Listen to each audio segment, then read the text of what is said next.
the saltiness. Yes. It's real this week. For real. It's real. So I hope you guys have a big bowl of really bland popcorn. It tastes like salt all over styrofoam. it. I'm going to throw some salt on there and maybe a little butter too, if you know what I mean. Do not eat the Rage Select popcorn. The Rage Select butter has been blocked by the USDA several times, but that's only because they're hating ass bitches and they don't like my butter. My butter is amazing.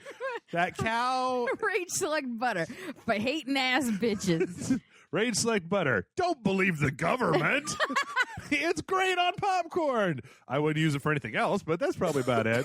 Keep it out of your eyes. Yes, don't inhale it all that much, really. Now, hey, everybody, welcome back to the good old Rage Select podcast here on Rage Select. I'm Jeff. I'm Amanda. I'm going to apologize a little bit in advance if my voice is a little scratchy. Apparently, last night at some point I rolled over and did that thing where you just go like all night long. Death rattled the whole time. Yep. Also, it's been a real long day for me, and I'm a little run down. I got a coffee. I feel like the stopwatch has started, and I got about 2 hours, and then I'm out. You're like, that's all I got. I got to make with the funny, and then fall over flat on my face. But hey, you know what? We got those 2 hours. You, gentle listener, Amanda, and myself, we're all together in this big, wide world. So let's talk about it's a thing we've been waiting. It's man, I'm on the edge of my seat. When? And it's the Avengers Infinity War trailer. Yay. Finally, how many years has it been? When did Iron Man come out? No, I just brought up the list too. Okay, let's look it up. It's got to be scroll. 4 years. The original Iron Man came out in 2008. What the shit, Lana? So 9 years. 9 years. 9 mofo. So basically 10 years in the making. Okay, so all right. Let's. Amanda has feelings. Amanda has all the salt in the world. I've got feelings. Let's start by saying some things that we like. Are there? Do you? Okay. I have some things. Yeah, you go first, and then I will add on. I feel like okay. So I think that it is. I think this might be, in a lot of ways, something that I don't think I've seen in a long time. Where this is an ensemble science fiction movie that has. It looks like they didn't skimp. I mean, like I saw Spider-Man in that trailer. We got the Hulk. We got fucking Benedict Cumberbatch. We got Doctor Strange. Doctor Strange. We got the Black Panther. We got the Winter Soldier. Black Widow. We got Black Widow. I mean, like it seems like and Downey Jr. and fucking Cap and everybody else is in there, right? So like I appreciate the fact. Not even that, but we've also got. Who's the BD Wong guy that it's Doctor Strange's buddy? He's in there too. Name, but yeah, we also have. Don't we have it confirmed that Captain Marvel's in it? Oh, I don't know. I thought Captain Marvel was. I don't know. Maybe it was for the next one. I'm just looking at the trailer. She's not in the trailer, yeah. And I mean, it looks like so. This is a massive financial undertaking. You know who I didn't see? Who? I didn't see a single Ant-Man in that whole trailer. I didn't see him, but I know for a fact he's confirmed. He's in the posters. Oh, okay, all right. So I know. I saw a Vision. I was trying to figure out if Wasp was confirmed. Oh yeah, because there hasn't been like an Ant-Man 2 yet, and obviously no, but Ant-Man 2 isn't called Ant-Man 2. It's called Ant-Man and Wasp. Oh, okay, all right. Well, also, obviously, this happens after. It's a little strange to get a trailer for something that happens like where they're showing so much Black Panther and Wakanda in there, even though that movie isn't out yet. Yeah, and it's just like, oh, okay, well. This is a thing that I want to talk because I also like, want to talk. I guess they're okay in the movie. I want to talk a little bit about the Punisher, but it's kind of like Rogue One a little bit, where it kind of takes the sails out of like, or takes the wind out of the sails of when you go see Black Panther, and it's like, will Wakanda be destroyed? And it's like, no, yeah, it's fine. I've seen the trailer. The visuals all look real nice.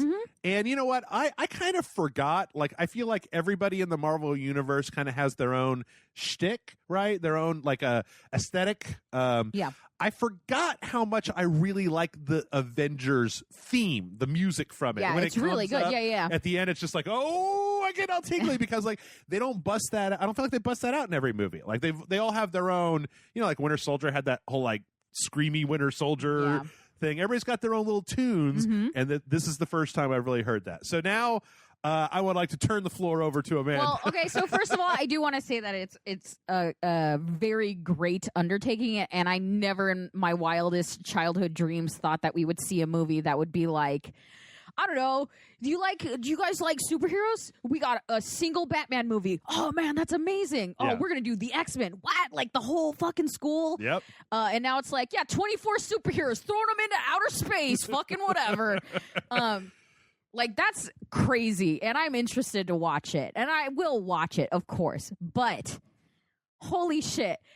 All right, so first of all, it's a teaser trailer, so I understand, and you guys could totally get mad at me over this. 2-minute teaser, though. Right, so everyone can get mad at me in the comments, this is totally fine, I understand that I'm going to nitpick the fuck out of this. Okay. But if you put the Full House or Family Matters theme song, does it not kind of come off like everywhere you look, and then like Captain America just turns to the camera and smiles and it goes Captain America, and then you know what I mean, like it just, you're saying it's the Too Many Cooks of movie exactly, it's that. Okay, so that, and now that I see his face, the Thanos looks like a California raisin.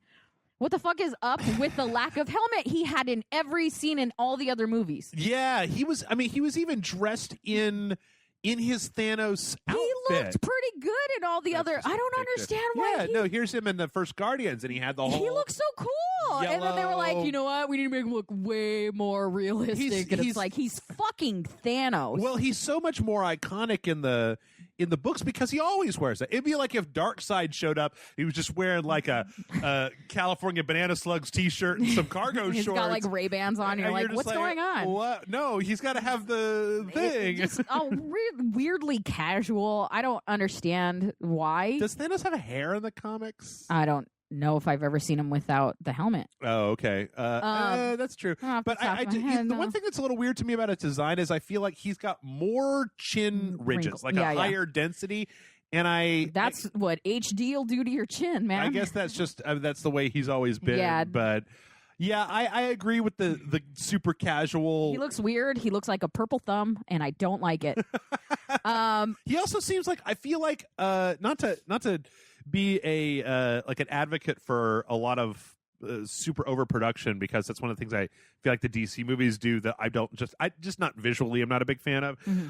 I feel like they need to like go into the sound mixing and turn that bass the fuck up in his voice, because he's very kind of doing the kind of quiet, a doom villain thing, right? But I feel like he needs he needs like that. Who was the guy? He was in Total Recall. Michael Ironside was the voice of Darkseid in the Justice League animated series, and he has that real low tenor voice. And I feel like even like a Michael Clark Duncan, like that kind of voice. Obviously not Michael Clark Duncan, but like he has that great voice. Well, I think that his regular voice is fine. I just think they need to go in there and punch up the low end of it. They need to auto-tune him. That's what I always say. So my biggest issue with this teaser is that let's talk about I often talk about DC not earning things. Like they tried to do Batman versus Superman, but they didn't earn it. To me, they didn't earn that battle. You don't earn this specific scene. You don't earn Black Panther being like, and get this man a shield, and then Captain America comes out of the shadows with a beard as if he's been gone for a decade when he was in goddamn Civil War last year. In 2016. Yes. Do not act like it's a huge deal that Captain America has come back when he didn't even go. He wasn't anywhere. And in fact, not only that, but one of my least favorite parts about Civil War is he writes Tony Stark that note at the end of just like, I know we're mortal enemies and you try to put all my friends in jail, but if you ever just need anything, just give me a quick call. Dude, like, fucking, you got my beeper number, baby. Just beat me. Right. Like, no, it doesn't work. And if it's implying that at some point after Captain America Civil War he disappears and that they don't know where he is and then he comes back, then they ruined it by putting it in the fucking trailer. Well, but they had to have Captain America in the trailer. That's true. But if they didn't, and that was the moment, they ruined the moment. Well, yeah, but they didn't earn it. But they also this is a thing that I feel is just a thing now. Mm-hmm. They did that in Thor with Hulk. When you haven't seen Thor Ragnarok, but the thing is that nobody says Hulk. They just like he's the champion, the champion. And there's even a part where they're like, oh, the champion's coming, and everybody's throwing like green smoke in the air and stuff. Like, and it would have been amazing. They sold the moment, but they already told you the punchline. Yeah. So I guarantee that's what it is. You're going to go through like a first probably quarter of the movie, because I highly doubt they're going to give you half of the movie without Cap. Yeah, but you're going to get the first like quarter of the movie without Cap, and they're going to be like, he's not here. We don't know where he is. We don't know how to get a hold of him. He's gone. He's a mystery. He's a nomad, whatever. And then he's going to come in, and it's going to be like this grand moment, except we all fucking know Captain America's in it. Yeah, but I guess... You don't do a coming out of the shadows moment like that, and you don't have Cap have a fucking beard and long hair like he's unkempt. No, let me. I was thinking about this recently, and let me, as much as I would love to as much as I agree with you, we're past that. Big budget shit like this. Past it. No, I know, and I'm not past it either. I would rather they don't. I would rather that it was just a bunch of voiceover and some crazy stuff like Star Wars trailers tend to be, right? Like, but suffice it to say, like, I was just on Facebook, and it was just, oh, look, here's all these magazine covers that have the entire cast of who's going to be in Infinity War. Yeah.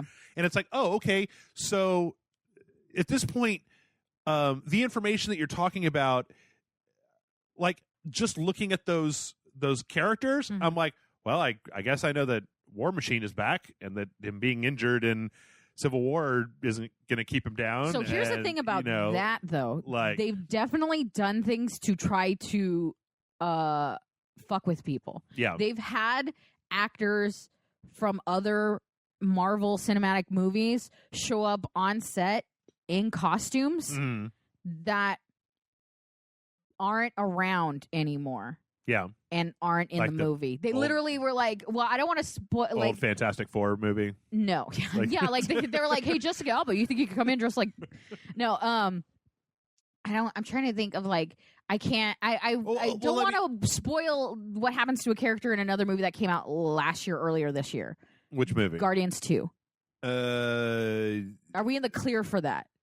It's out on home video, right? Yeah. And it's been out for more than like a month or two. I mean, the movie itself came out in this year, though, didn't it? I usually wait until about a month after it's been out on home It came video. out last year. It came out in August. Fucking Jesus. August, September, October, November. Okay. All right. Let me just say this. Sure. So Yondu is in New Guardians or Guardians of the Galaxy 2, obviously, because he's a Guardians character. He showed up. Michael Rooker showed up on set as Yondu at the Infinity War set. Oh. In character, in full makeup. He's not in the movie. Just a spoiler. Well, it's really interesting because I was actually thinking about that when I went back and watched Thor Ragnarok, the first trailer that they put out, and I realized that there's actually like a bunch of stuff in that trailer that's actually in different places, or it's cut together to imply things that are different in the movie. Yeah. And I was like, I'm wondering if that's intentional or whether it was just like they went back in and decided to CGI this into a different scene later on. But well, I just think that they're definitely doing certain things to try to offset. Apparently Hawkeye is being seen on set. I don't know the actor's name, I forget it. Jeremy Renner has been seen on set wearing several different costumes. Yeah. And they're like, no one's 100% sure any of those costumes are in the movie. Right. Because the way Marvel's been handling things, which is cool. But then they still come out with this trailer, and I feel like they're throwing away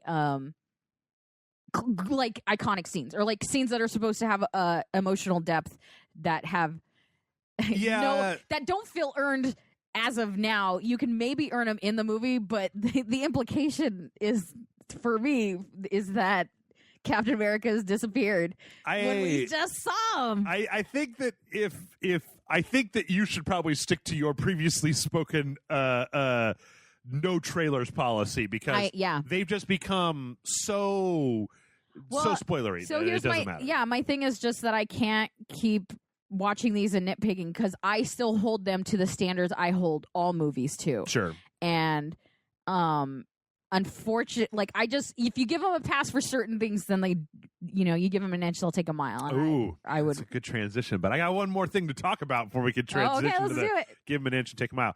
Hey, I watched that new Punisher. Did you already talk about that? What's that? Didn't you already talk about it? I had watched the first 3 or 4 episodes last week. I finished it, and it's the best. Okay, so first off, I'd like to just no. I'd like to take a moment. Yeah. Okay, I'd like to take a brief moment and say that every single one of you motherfuckers who said, "Oh, it's slow at the beginning, but it picks up in the back half," no, it doesn't. In the sense that the credits at the end go real fast. It picks up in the last episode and a half of 13 one-hour episodes. That's too many episodes. Okay, so listen. This is something I'm going to talk about. This weekend, I'm supposed to go over to one of us and talk about this with them as well. Don't spoil your review, homie. Yeah. No, I'm just going to say the same thing twice because nice. Some people will listen over there, some people will listen over here. But then you get to hear Chris argue. Yes, yeah, I get to argue with the whole new set of people. Yeah. Okay, so here's the issue. I don't think that now is a time that we can have the Punisher. Yeah. I don't think we can have the Punisher anymore. You mean and we talked about this really briefly. Yeah. Because the Punisher murders criminals. Mm-hmm. And we live in a world now where people getting shot by authority figures for doing crimes.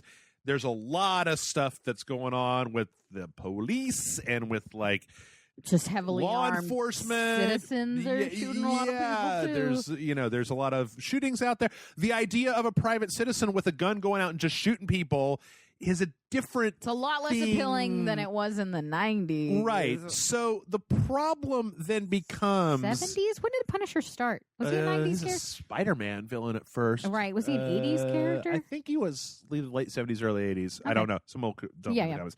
But so here's the thing. Okay, so you can't have Frank Castle out there on the streets, blam and just average Joes, right? Because in the comics, if somebody was trying to jack a car, the Punisher would walk up and shoot them in the head and then leave, right? The Punisher kills anybody who does any crime really at all outside of, he doesn't shoot jaywalkers, right? But he'd probably shoot a jayrocker if he probably would, because the whole point of the Punisher is that he's a serial killer who just happens to be killing people that as a society, we're kind of well, I don't know. Maybe that guy just needed to get shot. So I feel like there's a few different ways that you can get around that problem. 1974, by the way. 74. Wow, before I was born even. And the one that I feel like they use most often in the comic books is the mob. Yes. Because we're pretty okay in our fiction with killing mob guys. Yeah. And in Daredevil, it was the Irish mob, right? Yeah. That was what brought Daredevil and him into, he was killing mobsters. Daredevil doesn't like people getting killed. Okay. Mm-hmm. Well, they didn't do that either. So there's no criminals, there's no mobsters, so they have to invent this paramilitary CIA Black Ops squad, private military corporation they've got secrets, and Frank Castle knows them, and they're trying to find him and kill him. And he gets. Is this just to reiterate that he was up in the military? No, what I honestly feel like what it is because they had to have. They wanted to have guilt-free shooting people. Yeah. Well, that's the other problem that I have. Look, people. Deadpool went around shooting everybody, and nobody felt bad about that at all. Yes. Why didn't they just have him go after a sex trafficking ring?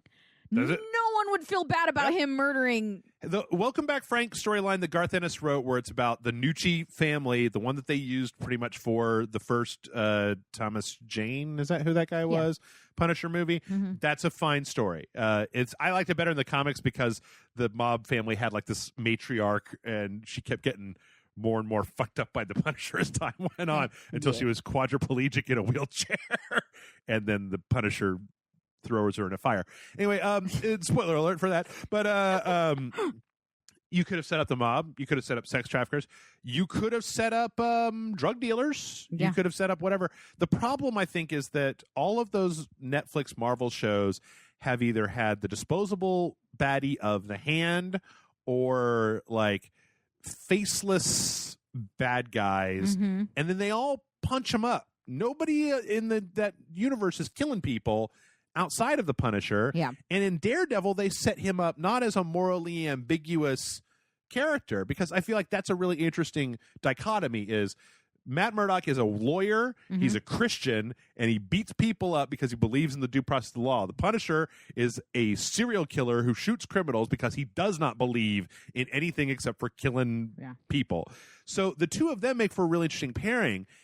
And that was why I was kind of disappointed back in Daredevil season 2, because I know that it's the Daredevil TV show, but they didn't give the Punisher an inch in that. They were like, what he's doing is the worst. Yeah. And then they go one step further to not only is it the worst, but he has a brain injury that's making him psychotic. I was a little disappointed in that one. And so let me just say, in conclusion, it was 13 episodes of, oh, Jesus Lord. Frank Castle's sad, you guys. Oh my God, you is guys, he sad? He's sad. He's so sad. He's sad. You know who else is sad? Microchip. Microchip is sad. Do you know who else is sad? Also, Microchip's kind of a fuck face in this, and I don't like him. You know who else is sad? The agent lady that they put in that is, oh no, the Punisher is still alive. Or Depression, the TV show. Where are these coming from? Yeah. She's sad. So did Frank Castle just like shoot the tears off his face or something? No. There's actually a really weird scene towards the end where the whole show gets like somewhat metaphysical for a second, and I'm just like, what? Like, where the fuck has this been? Like some I'm not going to spoil it. I'll tell you later. Yeah. But it's just a thing that kind of comes out of nowhere. Because you don't care. Yeah, because I know you don't care. But the major problem, and here this is the major problem. And you know what?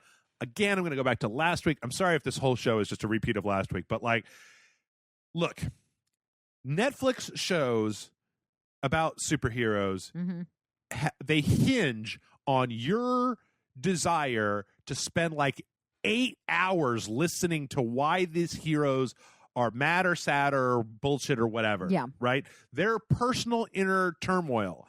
And I'm fucking sick of it because I'd like to see them just go do some superhero shit. Yeah. There's like 3 big action scenes in the entire 13 episode run of The Punisher, and one of the quote villains is like a vet with PTSD who's just fucked up in the head and like kind of becomes a domestic terrorist, and it's like, what? Yeah.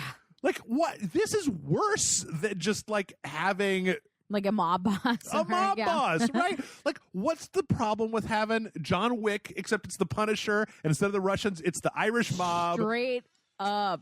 John Wick. John Wick is an excellent Punisher. John Wick. But so and just to try to head off a little bit of this in the past, I don't have any problem with getting to know characters. I don't. But it's the Punisher. His name. He punishes. Jeff, he's punishing himself. No, I don't want to live in a world. I don't want to live in a world where the skull is him punishing himself. I don't want to live in that world anymore. No, it's so ponderous. Maybe you're the one being punished, Jeff. You ever think about that? Yeah, I think you're onto something there. Well, enough complainy pants. Give them an inch and they'll take a mile. You guys can at some point. I'm supposed to go over to Chris's place and record a review, and I'm sure there's gonna be a bunch of people over there who are like, "Oh, it was great!" Yeah. And I could be like, "Where was it great? Where was it great? You show me on the paper." Oh man, I hope they do that shit where it's just like you just don't understand. I love that. Like a Rick and Morty fan. It's so basic. Yeah. It's such a basic bitch show. Oh, that there's dude, no I will way. pay you money if you say that in that review. There's no way not to understand. Frank Castle's parents or wife and children got murdered, and he's sad about it and wants to kill people because he's full of rage. Mm-hmm. There's nothing else to understand about the Punisher. Yeah, it's pretty straightforward. Like the bad guy, they could. Speaking of bad guys, speaking of give him an inch, he'll take a mile. Speaking of anything that's not the Punisher, all right. I feel like for the last 3 weeks, it's just been the welcome to the EA fucking we hate you cast. Actually, we're going to start this week with with not EA. We're going to get to EA. Okay. EA's got a petard, and I'm going to hoist them by it. But we're going to start with Bungie. Okay. And with Destiny 2. What happened with Destiny 2, Jeff? Well, last week, a Reddit user by the name of Energizer X went in and found out that Destiny 2 was pulling some bullshit. In what way? Okay, well, specifically... I'm glad you asked. I am glad that you asked. At the end of the game, after you've beaten the main game, when you get to the end game of Destiny 2, this person discovered that the game starts to, like, the more you repeat a daily challenge or the faster that you kill enemies, on the back end, the game says you're getting a certain amount of XP, but it's actually throttling that XP down to the point where your rewards get to be less and less and less and less and less and less and less as time goes on. Now, this is a bit of a scumbag move because, and this is from a Gama Sutra article, because I haven't gotten to the end of Destiny 2. So, okay. In the post-game in-game experience, let's see. In the post-game in-game experience, okay. In the post-game, in-game experience points are used to earn Destiny 2's cosmetic Bright Ingram loot boxes, which can otherwise be purchased with Destiny's microtransaction-dependent silver currency. So by dropping this, it is not letting you earn their loot boxes with the in-game experience points as fast as you could straight up buy them.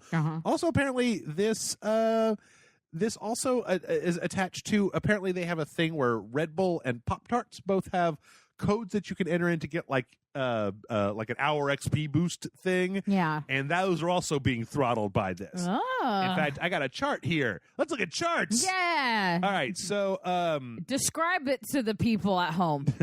they can go look at it, but I could show you this chart. Yes, I see the chart. So this blue is the amount of XP that the game says that it's earned. This yellow down here is the amount that is actually being lost, just dropped out of you not earning it. And this gray bar is what you're actually earning in game instead of the amount reported to you. Yeah. Now, a lot of people might sit down and say that, like, oh, well, this is just a big old conspiracy theory, right? Bungie's Except like, oops, yes. that Bungie put out a statement saying, we've seen the community discussion around XP gain in Destiny. After reviewing our data, we agree that the system is not performing the way we'd like it to. Today, we'd like to describe what's going on under the hood and talk about what you can expect going forward. And I fucking love this. I love this so much. Yeah. Listen to this. Currently, XP will scale up when playing longer or fixed-duration activities like Crucible competitive multiplayer matches and Leviathan Raid, and XP will scale down when playing activities that can be quickly, repeatedly chained like grinding public events. This is my favorite. We are not happy with the results. And we've heard the same from the community. We're not happy with the way we program this to be a thing that happens. Effective immediately, we are deactivating the system. As a result, players will see XP rates change in all activities across the board. Yeah. So they turned it off, right? They did, they did the right thing. As a result, we flipped the one switch that it took to change it. Yeah, see, the problem with all this, and this just, we're going to get to EA in a second because EA has been doing the same thing this week, is it's the whole kind of talking out of both sides of your mouth kind of bullshit where you're like, we are not happy with the results. But you knew they were there. Yeah. And if you asked the people that were playing the game, and you obviously didn't like advertise this, you didn't make this publicly noted because some dude had to be making Dropbox fucking charts on Reddit to figure this out before it came out. The game's been out for a while. You didn't turn it off. You turned it off once you got caught doing it in a way to try to subtly push people in the direction of the loot boxes. Now, this is especially insidious because this is, if I'm not mistaken, right? I just want to make sure that I'm not misspeaking. That I'm not misspeaking because I sometimes get the two companies confused. But Destiny is published by Activision. Yes, and Activision was the one a little while back that had this patent that they filed for like systems to nudge people in the direction of like right. loot boxes. I think I was here for that. Right. And then they were like, but we're not ever going to do that. And it's like, but but you're not making a good, credible case by hiding this kind of bullshit in a game that otherwise, because every time they do, or at least for me, I can't speak for anybody else. Maybe other people in the world are just like, fuck it, I like Destiny. I like to play Destiny. Yeah. I had heard somebody on a podcast describe Destiny as the law and order of video games, where it's just like, that's probably a good description. you need something to pass the time. Yeah. It's not especially taxing. It's just you go do it. But so that's kind of shitty. I don't know. Is there anything? What do you make of all this mess? I mean, it's shitty, but it's not shocking. Like, that's not the most shocking thing I've ever heard. Like, what? They'd make it easier to just buy stuff instead of earning it. I think the problem we especially in the climate of video games today. Yeah, I think the problem last week is we started walking down this road, and the issue in my mind is that there's an unspoken trust between us and the people who play games and the game companies, that they're not going to do horse shit, because we can't see these numbers, right? It's not a thing where we turn on a graph and we can be like, hey, wait a minute. It's not, because it's not like your XP went from like, I was getting 500 a kill to just 0 for no reason, right? It's this insidious behind the scenes, using the algorithms, using data and stuff to just subtly tweak you in a direction that you're not even being told, that you weren't even expecting. Like when I watch the internet and an ad comes up, I know somebody is advertising some shit to me, right? It's the idea of them dropping your points just a little bit at a time until you really feel like you need to buy stuff in order to earn stuff. Right, in a way that's so insidious and behind the scenes that it would be that you wouldn't even know that was happening unless some guy on Reddit made a big chart and showed you that it was happening. It's real similar, and I know like the microtransactions, loot boxes, and stuff get compared to gambling a lot. Yeah, but it's really similar to all the weird shit you hear about casinos, where it's like they have artificial lights, so you never know what time of day it is. Yep. They have oxygen that pumps in, so that you're always kind of feeling awake and energized, and like they give you free alcohol as long as you're gambling. And it's like, this is all the same tactics. It's really similar tactics. Yeah. It's just a real shame. It's a real shame in an industry that, I don't know, it's a real shame using that interactivity. For me, it's real sad because it's using the thing that makes video games a special thing that I honestly feel like they are a medium that has never been seen in human history, and one of the most important things that we've ever put together. Directly interactive storytelling is something that we've not seen before outside of, as I say, like improv theater or like draw your own comic or whatever. But like being able to interact with your story in real time, that's amazing. And then to use that to subtly push you in the direction of buy-in loot boxes. Yeah, it's the definition of selling out. I'd almost rather them just have advertisements for Doritos I'd rather them have advertisement for Doritos and Mountain Dew in Destiny just in the future, and it's just like Doritos, Mountain Dew. I'd rather them directly marketing, because at least then I would know I see what you're doing. You're marketing to me. The entire world's marketing to me. Now, excuse me, I'm going to go buy some Doritos and drink some Mountain Dew. But, it's just a shame. You need to buy any. I've seen your straight up fridge full of Doritos. I don't know why you like your Doritos cold. Cool Ranch was meant. It's in the title. It's meant to be eaten cool. So I keep my fiery Doritos in the oven. All right. Well, I tell you what. Let's not spend all of our time dumping on good old when Destiny. EA's around. Boy, howdy, EA is here. So let's get started. Yay.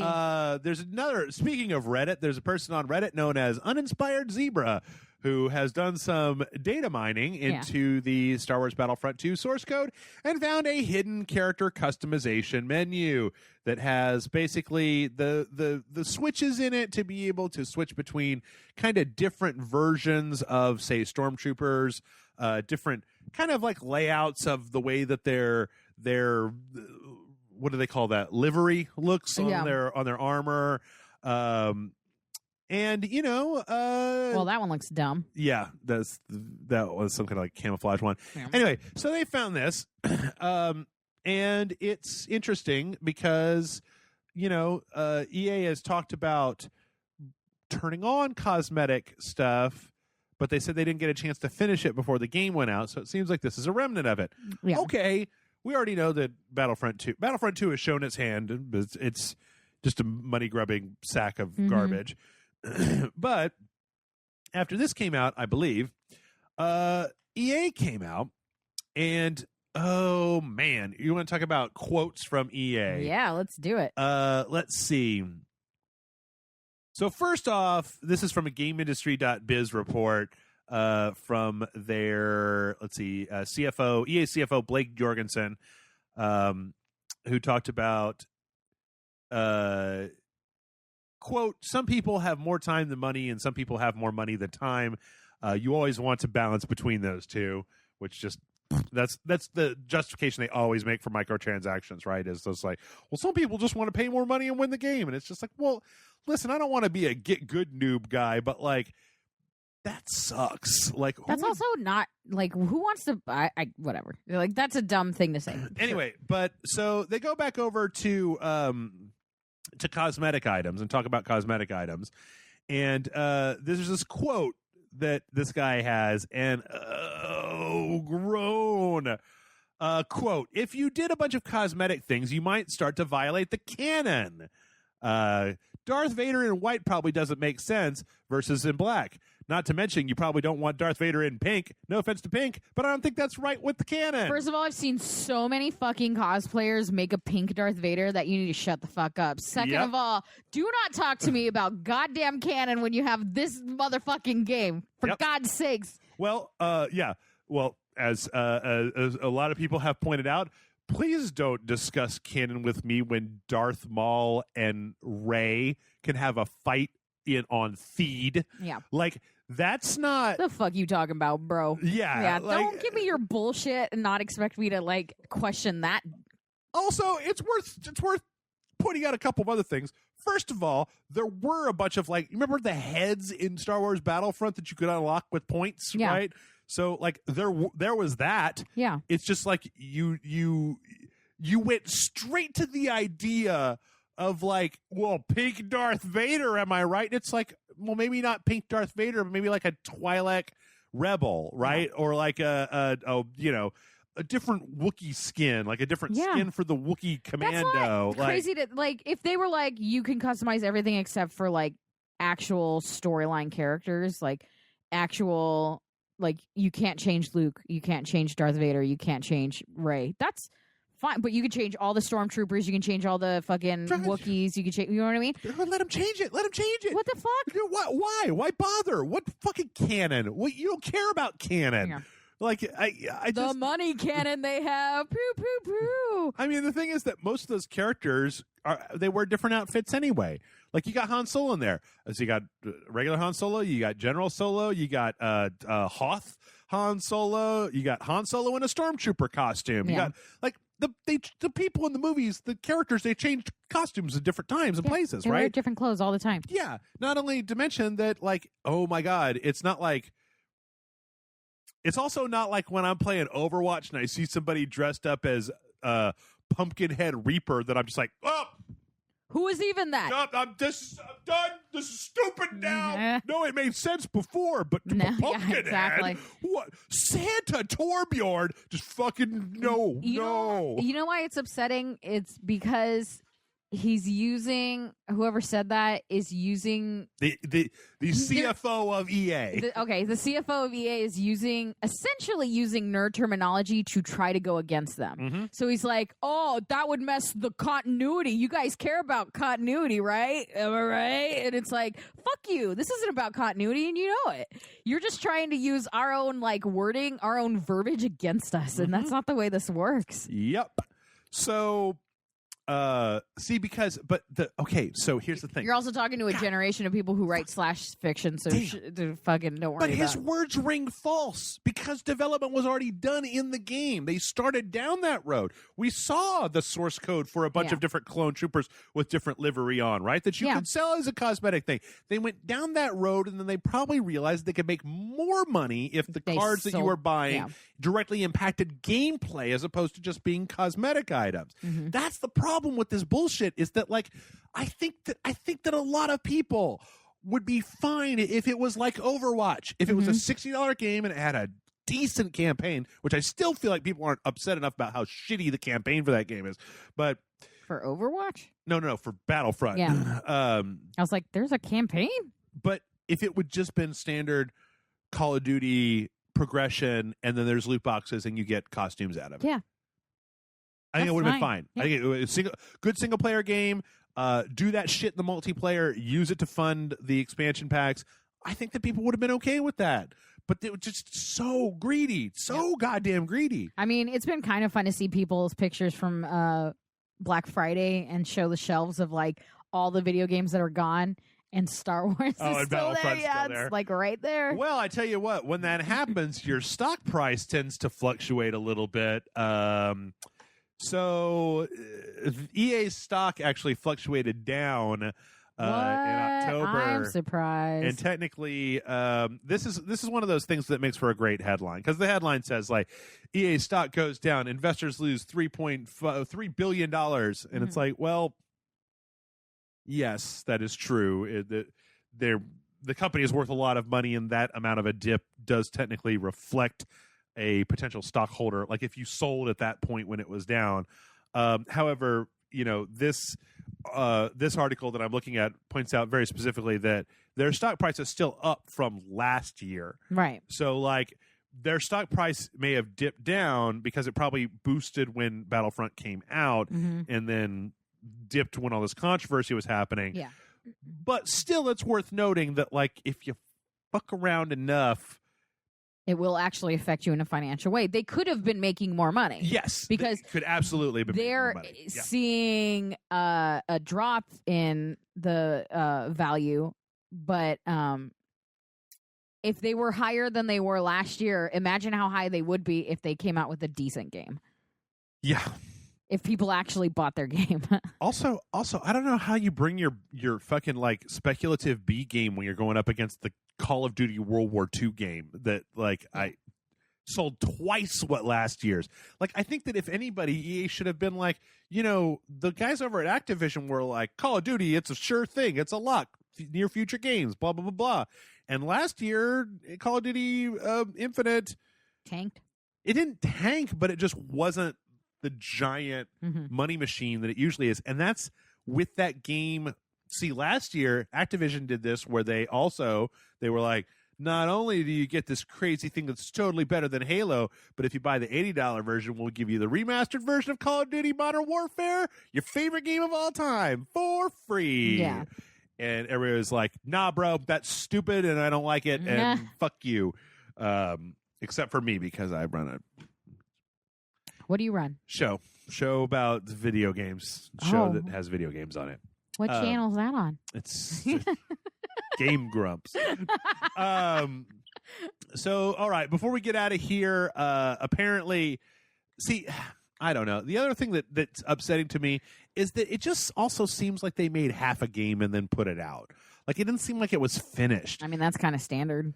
I know, but... We've openly talked about how that is 100% standard. Yeah, I know. And tweaking in multiplayer a lot of times makes that a thing, but it's just like, I expect like, if Titanfall 2 needed to overhaul their experience point system because multiplayer wasn't going the way they wanted it to, I would expect it. But, like, this is a Star Wars... Yeah.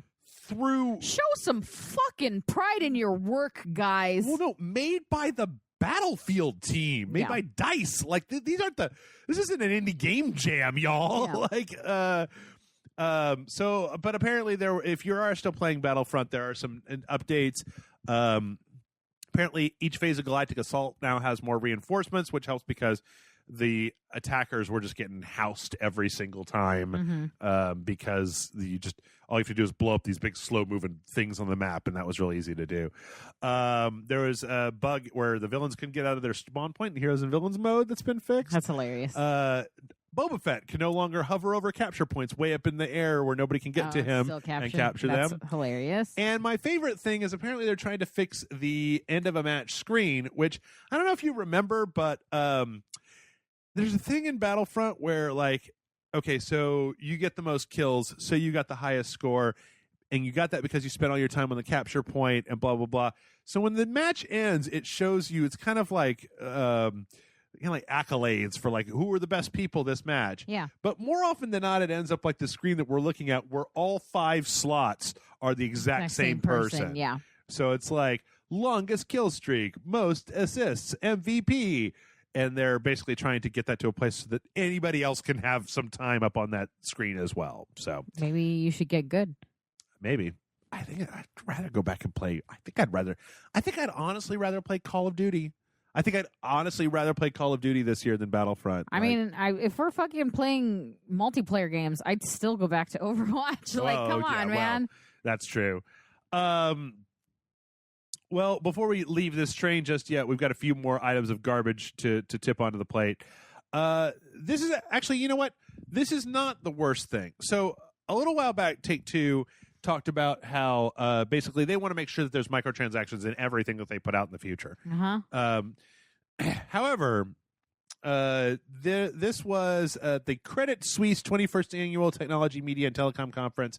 Take-Two President Karl Slatoff discussed loot boxes, and here's what he says. Quote, the whole gambling regulator thing, we don't think that thing as gambling. Our view is the same as the ESA statement that for the most part, so that's going to play its course. Which, as we remember, the ESA basically came out and said that since you can't just lose, it's not gambling. That gambling has to have that gambling to them means that you have to be able to put money in and get nothing back. And even if you get something that you don't want back, you're still getting a thing. That's like, I think that they kind of think of it, maybe the way that I think of it is those capsule machines at Walmart, right? Yeah. Where you really want that one guy, but then you end up getting the stupid one instead, and you're like, Mom, I want another quarter. That you got something. You didn't get what you wanted, but you did get something. So technically, you gave a thing money, and you got a thing in return, not nothing. Like if you pull a slot machine and it comes up, nothing. Yeah. So it's bad consumerism, not gambling. Sort of. But the only thing that I'm going to give this guy credit for is at the end, he says, quote, in terms... and I really hate this quote, by the way. I got a lot of bad company quotes today, but he says, quote, in terms of consumer noise you hear in the market right now, for me, it's really all about content. It's about over-delivering on content. You can't force the consumer to do anything. I don't like the idea of the noise from consumers. Yeah. I don't like that. Those are kind of buzzwordy. Yeah, but I do like the idea of just yes, you can do this stuff if you give people plenty, and this is just some icing on the side. Yeah, then and that I agree with. I do agree. Yeah, I honestly agree with that. It seems like it would be. If you give them a good game, they're not going to be upset about paying extra money for more stuff. If you give them a half-made bullshit game and then go also give us money if you want it to be a real game. Yep. Clap if you fucking believe, and maybe it'll come back to life as something worth goddamn watching, playing. Then fucking, sorry, I was still on Avengers there for a minute. I'm back. But yeah, so, agreed? Yeah. But I still think it's kind of gambling. Well, you know what? So does the state of Hawaii. Oh, yeah, I heard about this one. Who basically said that...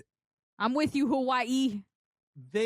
So here's a quote from State Representative Sean Quinlan of Hawaii. He says, the fear when you introduce government legislation into private enterprise is that we're going to overreach. That is my fear. Ultimately, it's best for the industry to self-police. I know they have a fiduciary responsibility to shareholders, but I think they have a responsibility to customers too. So the ESRB could say that if a game has loot crates, it gets a 21+ rating.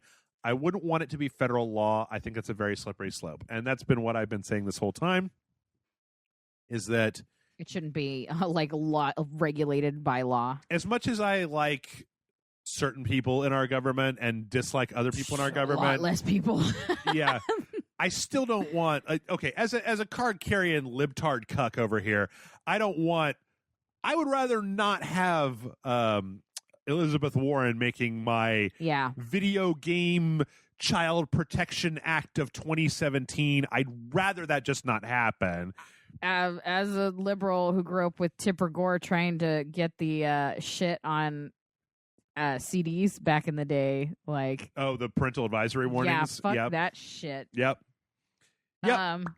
Yeah, but I am also not against them self-regulating a little more. So just to like incorporate loot boxes or microtransactions or anything like that in their point system does make sense. If they go like Peggy 18 or whatever it is, okay, for nudity, violence, microtransactions. So I honestly feel like the ESRB probably won't do that because of the potential of stepping, because the ESRB is also, I believe, funded by the Entertainment Software Association, if I'm not mistaken, which is basically made up of like dues paying members like EA. So there is a money flow, because the ESRB, since it's not an independently funded agency, can't just be like, now do it, because it's entirely self enforced anyway. Yeah, like it's an agreement that they have. So if you push too hard, then I feel like it would be better for them to be like, we're not going to make it an M rating, but we are going to put a sticker on the box. just something like a little yellow like $dollar sign on it, so that you know that they're really just trying to take your money. Or if I was ESRB, I'd say that we're going to put a logo that basically like indicates a sad face emoji. not something like that, just something like let's say like a star, right? Yeah. It's like a yellow star in a black circle with a yellow band around it, right? Whatever. And then we're gonna go and we're gonna start a public awareness campaign of saying like, hey, parents, this means that there are microtransactions in this game. It means that your kid can basically put an infinite amount of money into this game. That's what this means. Please educate yourself about this game before you buy it for somebody. Parents love educating themselves about video games that their kids play. Parents need to get the fuck over that shit, because I got no. How am I supposed to know that Grand Theft Auto was bad for little 5-year-old Timmy? The lady on the front of the box. The fact that you had to be in the building for him to buy it. The fact that it's called Grand Theft Auto. It's not called like Super Bunch or something. Yeah, like it's not like a misleading title. It's like, if you buy your kid a game that's called like Prostitute Pimp Simulator 2017, and you go, are there hookers in this Prostitute Pimp Simulator? What do you mean he's stealing cars in Grand Theft Auto? Yeah. Oh man, people were straight up shocked. Yeah. All right, well, I tell you what, let's, oh, wait, I got one more horrible story left to go. Hold on. Let's move to something happy. Just kidding. Rug out from under you. Swear to God, folks, there's got to be a week where I don't make the news. I just read what's on the screen. Yeah. Okay. All right, one more. Una más. Do it. Star Citizen. You know, Chris Roberts here in town has a game called Star Citizen, and you can fly ship around. He made Wing Commander, and everybody's just like, oh, damn. And they have their own their own cons and meetup. And this is like, walk around on a planet, have a first-person shooter, jump in a ship, fly in outer space, have a dogfight with somebody, land on an asteroid, get a contract, warp to this place, get to capital ships. Like, it's supposed to be this kind of crazy simulator, right? Mm-hmm. Well, it's crowdfunded. Started with Kickstarter. And then it became a thing where they started making ships in the game. You can tell me if I'm wrong in the comments, but it's something like this, where like you can go to the Star Citizen website and with your real world money purchase a license for a ship in the game. Now, I think that the way that this works is once the game comes out, if you were to say, play the game, get that ship, take that ship out, and then that ship gets exploded, then you need to go buy that ship or you have to buy insurance in the game on it or whatever, in a video game way. But if you bought it with real world money, then it's always there and you just get to keep it. It better fucking be always there if I buy it with real world money. To date, Star Citizen has raised more than $168 million for development. Fuck. Yeah, which for a game that's a fucking shitload. Mm-hmm. Well, as of a few days ago, this podcast, but as of today of us recording this, they've started selling land parcels on the planets in the game. $50 for a 4x4 kilometer parcel and $100 for an 8x8 kilometer parcel. And some of this is in worlds that have not yet actually been created in the game. I think this is a really bad idea. This sounds real dangerous territory. Because here's the thing. What happens if Star Citizen comes out and it sucks? Or what happens if the company goes out of business and they filed What happens Chapter 11? if they mysteriously disappear to Mexico? I don't think that's going to happen. But I think that one of those first two things might happen. Yeah. So I don't know, man. I'm just like, Yeah, that's real 168 million. dicey. I mean, like the guy has a track record. Chris Roberts has a track record and what they've shown seems like it's real solid, right? But like, I don't know, man. That's a lot to what's it called? No Man's Sky? Or Mighty Number 9, or like, there's been a lot of big promises, little delivery. Yeah. So Star Wars Battlefront 2 pre-orders. Yeah. So I don't know. I don't like the idea. Everybody knows I don't like the idea of pre-ordering anyway, but I sure as fuck don't like the idea of, because this is in addition to the money for the game. Yeah. I do not like the idea of like dumping money into something that's not out yet. You know what I don't trust? Microtransactions before the fucking game's out. Yeah, exactly. All right. One more. This is not like industry scumbag bad news. This is just some bad news, everybody. Uh-huh. So after 9 years, Demon Souls servers, multiplayer servers, are going to be going down in February once and for all. Are we going to have a funeral service for him? Probably. There'll probably be some people that do some stuff for it. And basically what this means is that if you don't you can still play the game. Yeah. You just can't play the online invading other people's games and getting help with your game, play with your friends. This was when they still have dedicated servers, which I believe that in Dark Souls they went to a peer-to-peer connection, so you can always play Dark Souls. They don't have to have a server up or down. But this is 9 years after Demon Souls originally came out, and it's been up the entire time. You could still play Demon Souls on the PS3. You could buy it digitally for not that much money. It is a PS3 exclusive, though. But if you've been meaning to play Demon Souls, probably not a bad idea to get that one under your belt. Yeah. You know, between now and February, you got time. It is a really good game. It is kind of upsetting to me that that's the last of the games that John and I haven't played, but I ain't bringing that shit up with him for another year because God only knows I've made John watch enough Souls games recently. Yeah. But it'll kind of suck that there won't be any way to get any help. You'll have to do it all on your own. I don't know. It does bring up a thing that we talk about all the time, which is games with an online component, and then the developer's like, well, that's done. Turn off the server.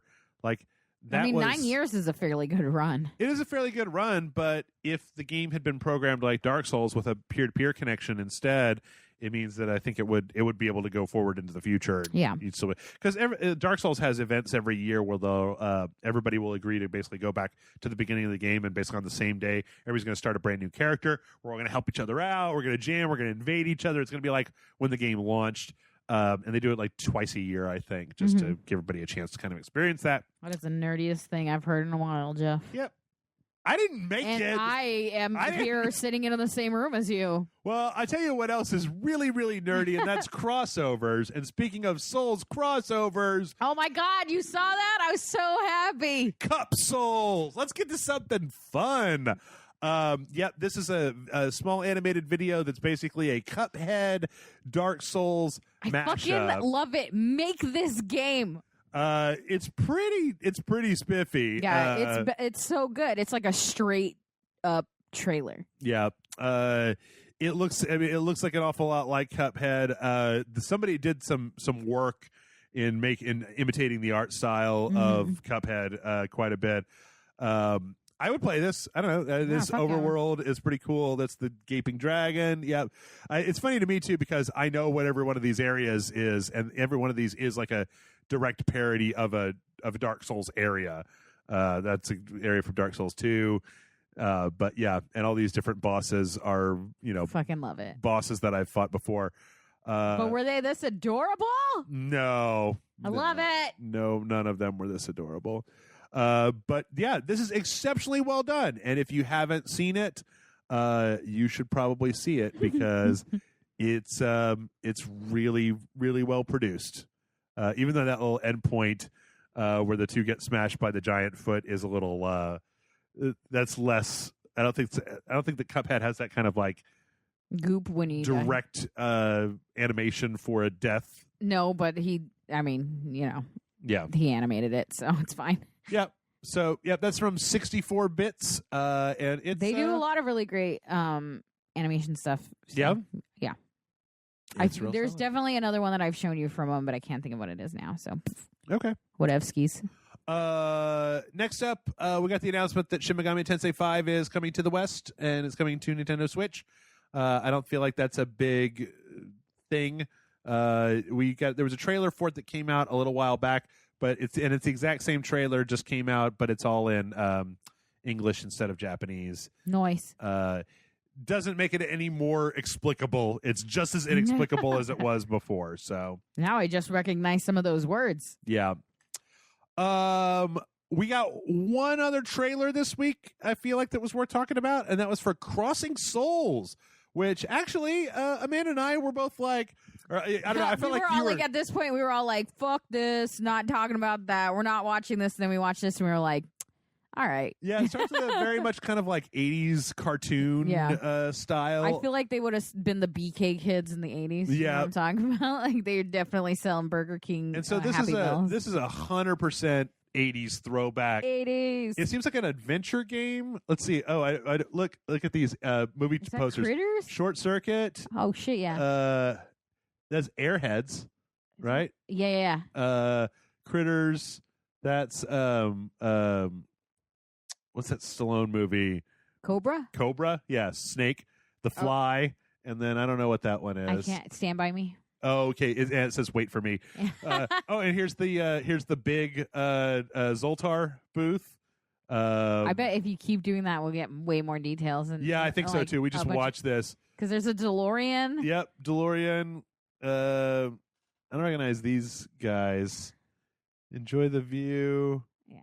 I feel like I feel like 500 Days of Summer. Yeah, or something like that. Everything's like a reference to something. Yeah, we definitely got a lot of Stand By Me going on. I can't tell from this trailer though whether this is a gameplay, like an adventure game, or what kind of game this is. Got an R2D2 over there. Nice. Let's see. We got some arcade games here. Parasite Lost. Is there a Coke called Croak? Groke, I think. Okay. Yeah. So I don't know if nobody's seen it. You should go watch this trailer because it looks like a pretty solid little like adventure game, kind of jumping around. The music in it was really cool too. We were like digging it. We got the ET reference. I don't know what that is. It's like straight up a Western. Ghosts. But yeah, it looks cool. It looks like a bunch of different kind of crazy stuff happening. There's this looks like a boss fight with like a lady, ghost librarian. Gee, yeah. Oh, look, it's Vigo. That is. You're like the buzzing of flies to him. Yay. Sorry to do a play-by-play here, but we just didn't. Like, we didn't think to stop and like check all this. Yeah. But the animation for like some of the cutscenes seemed really cool. Like it looks cool. Very 80s. Yep, it's coming out next year. It's being published by Devolver Digital. Local guys. We love them. Mm-hmm. Be our friends, Devolver Digital. Please. Square Enix came out and said that 2018 is going to be a big year for Final Fantasy fans. That was about it. Probably means that Final Fantasy VII Part 1 is going to be coming out in 2018. I hope so. This year. Don't care. I'm mad at Square right now. Why? I'm real mad at them. Why? Because I've been There's so many people to be mad at right now. You're mad at because Square. I've been going back and playing the shit out of Hitman, even though I've got 100 other games that I need to play. Yeah. And Square let that beautiful masterpiece go. They were like, didn't make enough money. Get it the fuck out of here. I honestly feel like Hitman might be my fit. The longer I play Hitman 2016, the more I'm like, yeah, it's like Metal Gear, Dark Souls, Hitman 2016. Wow. And Hitman 2016 might even, there are days when it might tussle up and down in that ranking. I want to make a video. I want to make a video real bad. Make a video. I want to. I just need to. I've never done it before, and I'm scared. So it's my first time. Be gentle. Mm-hmm. All right. Well, let's wrap this up because we're already out of time. Some garbage companies making PlayerUnknown Battlegrounds on cell phones. Whatever. Pour one out, though, if you will, because Marvel Heroes developer Gazillion laid everybody off on Thanksgiving Eve and is shutting it down. This is a direct kind of like Disney mandate, as near as we can tell. It was kind of a badly kept secret that they were going to shut it down. That sucks. It seemed like a fun enough game. I know that Cargill was way into it. Like, was he really? There was he played like hundreds of hours of that game. The point where the developers, whenever they were going to send something new out, would like send it to him for free, like expansions and stuff. And he was in the game. There was an item in the game called like Cargill's Cosmic Rewrite that was like to like redo some stat or something like that, and it was like him. It was for him. So neat. I know that guy. Yeah. Yep. I know a guy that was in a video game. That I love that would be the thing you'd brag about and be like, hey, you know this game? Cargill. This item is for Cargill. Meanwhile, it's like, oh yeah, he also wrote. You're the guy that wrote Doctor Strange. He wrote. Oh yeah, I guess he did. Yeah. And last but not least, Nintendo's getting back into the what is Nintendo getting back into? Cereal business. Yeah, with the Super Mario cereal. Now, I feel like they have really dropped the ball because Cereal Mario Brothers, it just writes itself. But that's not the strange thing. The strange thing is that this cereal box, is an amiibo.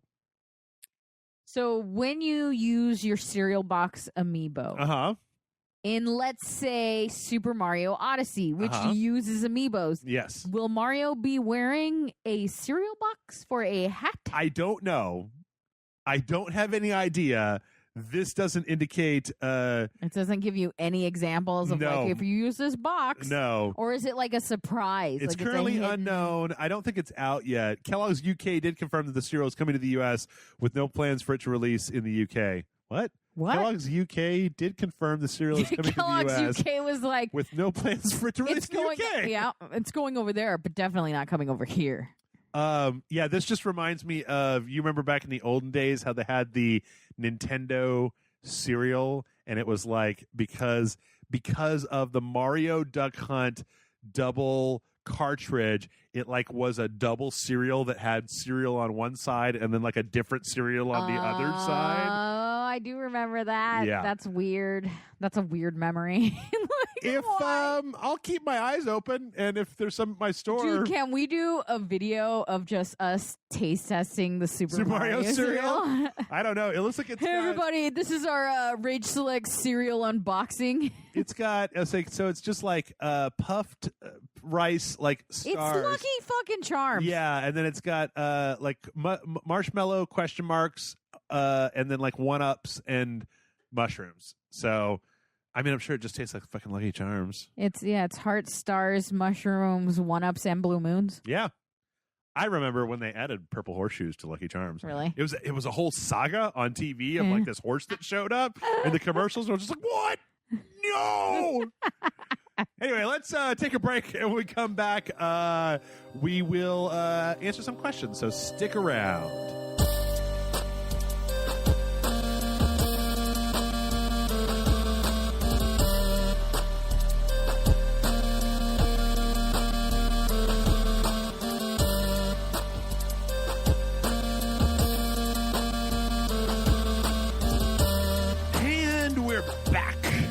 It's time for not a review, just questions, because I haven't beaten anything in the last week. So straight up questions. Mail@ragesite.com is the email address to send your questions into. And our first question, your weird scenarios. Or your weird hypotheticals. Throwing that out there, hypotheticals. Yep. Our first question this week comes in from the Unknown Ronin. And this is something that you and I already talked about, but I felt like we could go into a little bit more. Okay. And the Unknown Ronin writes in and says, Dear Rage Select, have you heard about the FCC once again trying to bring about an end to net neutrality? Are you concerned that if net neutrality is taken out, that it'll affect your own business as well? And in case you're not sure what I'm talking about, here's a video, etc. I know what you're talking about. Anyway, sorry ahead of time if you've already talked about this issue, and I hope that you're doing well. Sincerely, the Unknown Ronin. Thanks, Unknown Ronin. Yeah. So last time that this came around, I think I made an impassioned plea on either the podcast or somewhere else. I was definitely here for one of them. But yeah.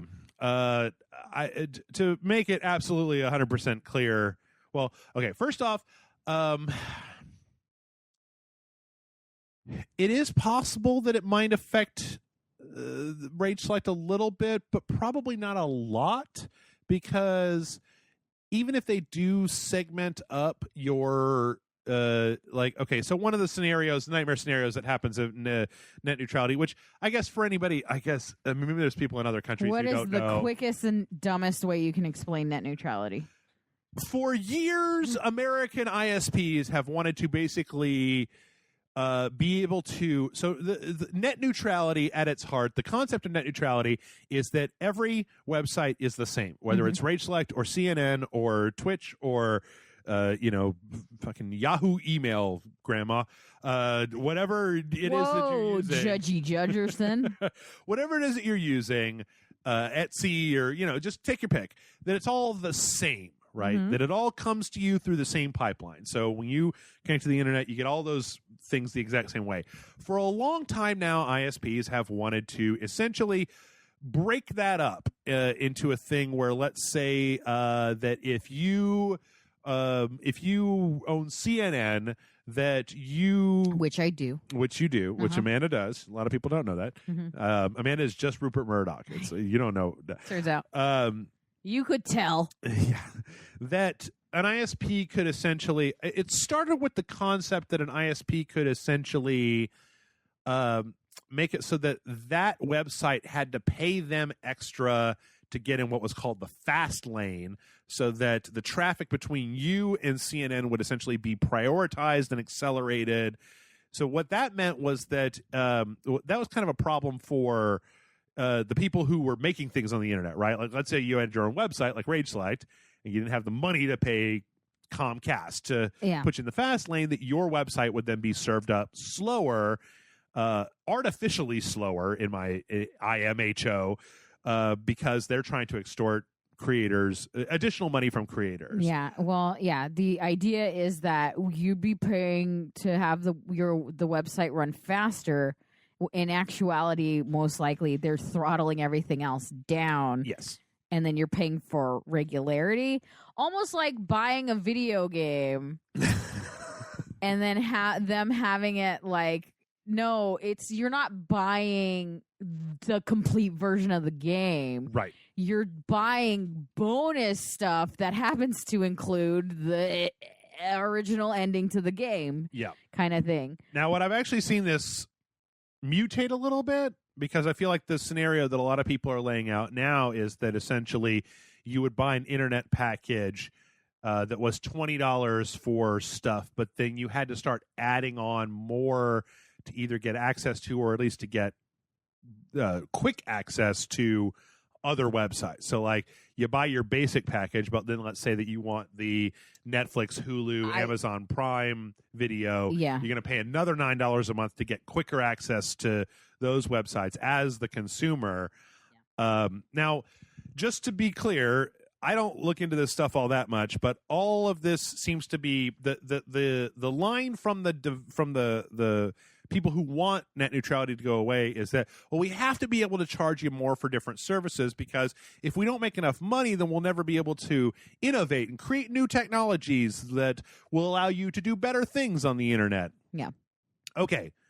At the end of the day, for better or for worse, this dips into personal opinion category, and you out there may disagree, but Verizon, Comcast, Time Warner Cable, the companies that kind of want this stuff to happen, to me, they have an abysmal track record of abusing their customers any way they can get away with. Yeah. It's kind of like EA, right? Yeah. Is that if there was a whole thing in, so let's say the scenario, of course, is that your internet service provider owns a shares in Hulu, and Hulu's competitor is Netflix. So they slow down Netflix to and speed up Hulu, so that Hulu seems like a better choice for you, to encourage you to get Hulu. This actually happened. I think it was Verizon in like New York was like throttling Netflix speeds or something like that. Yeah. Okay. My take on this is that they all need to go fuck themselves, because if you can't make an honest buck selling people internet access, you're doing it wrong. Mm-hmm. And I feel like this is an EA thing where they just want an excuse for more money. Yeah. There was a tweet that I forgot who it came from, of where I think it was Comcast was like, well, we'll never use this power to like look at your personal data or fuck with your speeds and anything. And somebody on Twitter was like, but give me access to it, so why I do can. you need it? Yeah, right. That So there's if you no reason. Yeah. If you're not going to use it, then why are you even asking for this? I promise I won't do it, but you should make it so I'm able to do it, even though I promise I won't do it, but still make it so I can. Yep. To back it up to kind of what we were talking about previously, the reason that I think that this is abysmal, and I don't like to talk about this that much, but net neutrality is my number one thing, because I feel like there's a lot of things in this world, whether you're conservative or liberal or American or not American or whatever, that people are concerned about. There's a lot of things in the world that people are concerned about. This is a gun rights or abortion laws or, LGBTQ issues or whatever, right?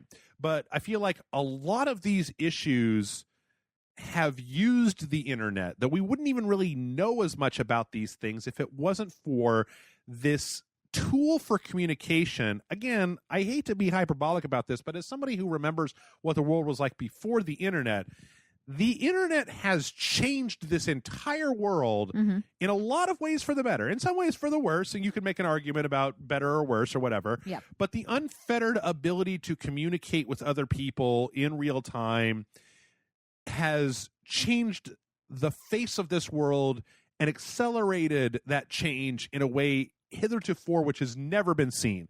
As somebody who was in their 20s when the internet first started to get teenage years, when I think Time Warner started offering $50 a month cable, like before that it was all dial up, and that's kind of the garbage days, right? We don't talk about those days. Well, because to have YouTube, to even listen to a podcast, right, you're going to need a certain speed of internet, and in those days, used to be that the first here's a little Grandpa Jeff.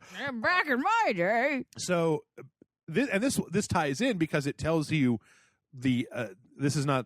I'm sure the same people that are running the internet service providers now aren't these same people from back then, but it used to be that like an email client would dial up, get your messages, and then disconnect, because in the early days you were charged by the minute for internet access. It was only a little bit into the process where people started being like unlimited time. It used to be, when I was a kid, we didn't have enough money to have two phone lines because phones cost money, right?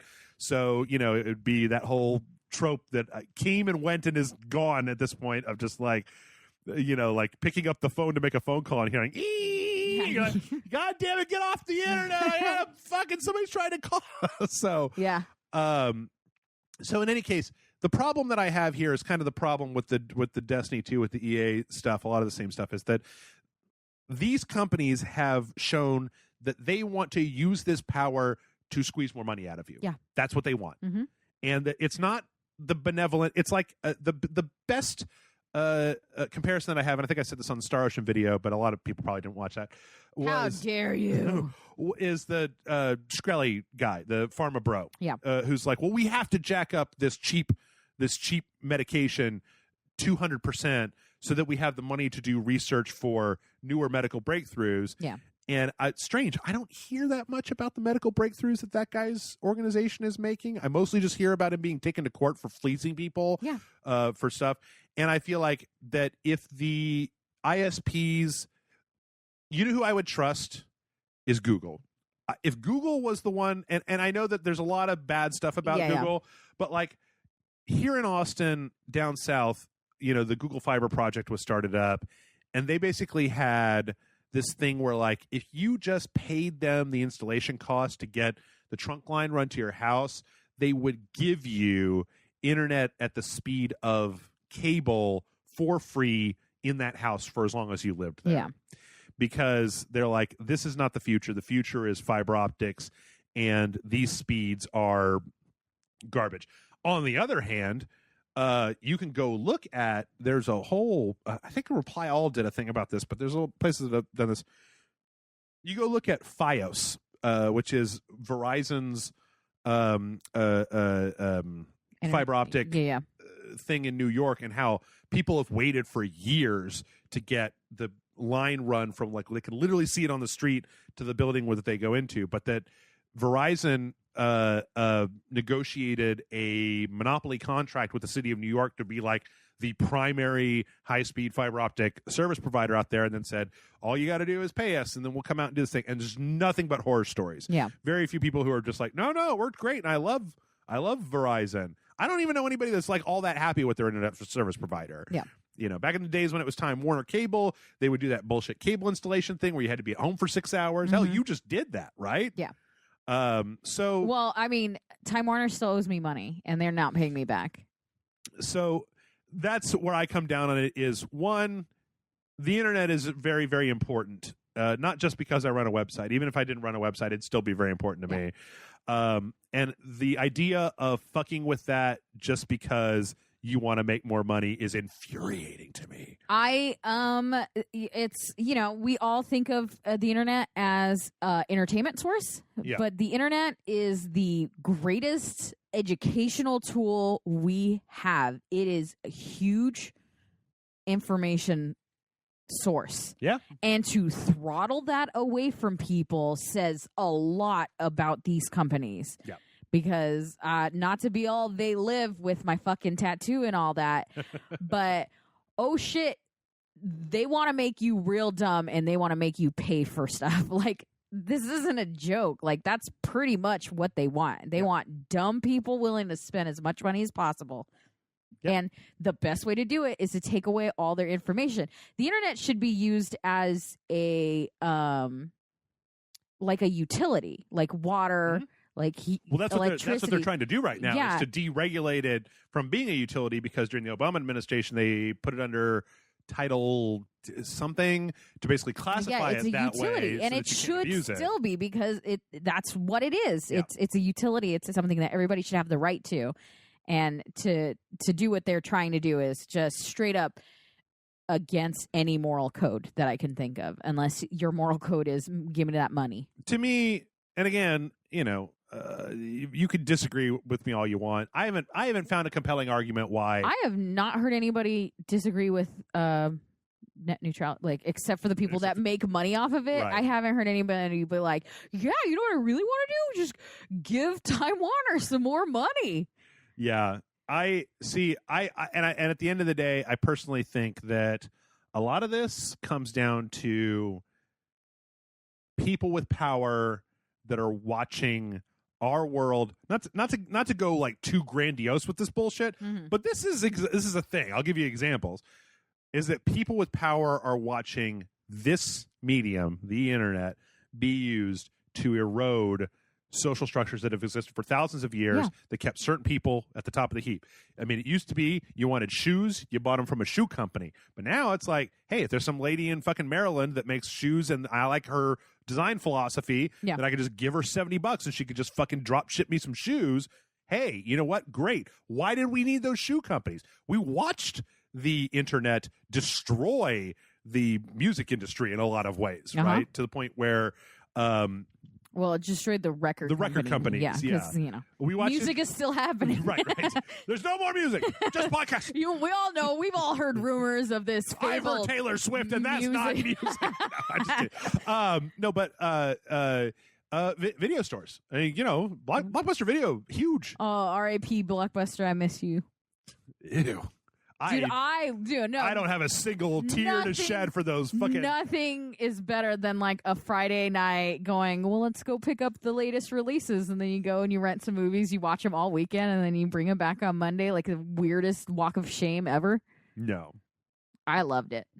Rewind fees. Yeah, no, all that shit was bullshit. But the idea of a rental store is still fucking fantastic to me. Did you know that for a while? I don't know if it's still like this, but did you know that for a while, the music industry, the Music Association, the RIAA, the Recording Industry Association of America, used to get a piece of every blank CD that was sold in the United States because they managed to worm into the regulations and basically say, well, we can't stop people from stealing, so we're just going to say that every CD sold is a potential vector for us losing money. And so the blank CD manufacturer, or no, when you bought stuff, there was a part of that would go back to them. That's weird. It's really weird. And the same, I feel like, is true of this other bullshit. Like, again, what it comes down to is the problem that I have is that these companies have shown their hand bad faith-wise.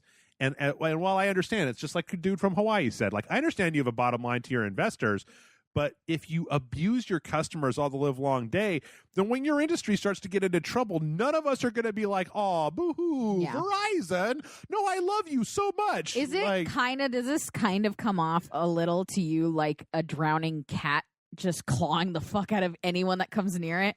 Like, they're going to take you down, man. This isn't a benefit to us at all. Like, we do not benefit from this. I don't believe so. There's nobody so far has pitched a benefit that is actual believable. That isn't a bald-faced lie, just a bold-faced lie. Straight up. You know what? Verizon and Time Warner and AT&T, all of them, they were more than happy to let us languish at really slow internet speeds, especially here in Austin. And as soon as Google started putting in fiber, they were like, hey, we got a new high-speed package. Do you want the new high-speed package? Yeah. It's super way faster. And it's like, oh, how is it super way faster? I thought it couldn't be faster. And they're like, no, we figured out a way. It's super way faster. Yeah. Oh, my God. Like, once Google figured it out, we all put our heads together and we're like, how can we make things faster? Because that's all we care about is you guys. I'm a fan not of this horseshit deregulation. Let's just be real clear here. I'm a fan of America, of good old-fashioned American competition, that if you want my fucking money, you should have to do better.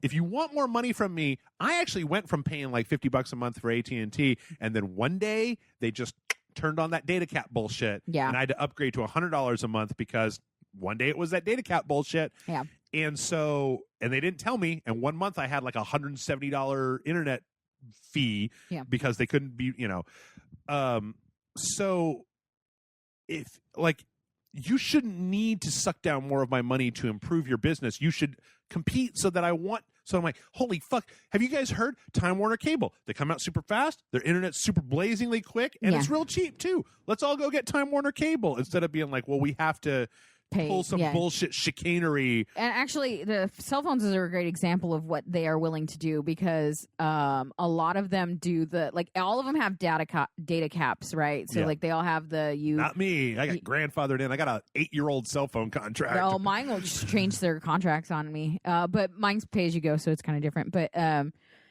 they do if they own a website, that website won't affect that data cap. Oh yeah, because like Virgin Mobile owns or like has a stake in Spotify. Spotify doesn't affect your data.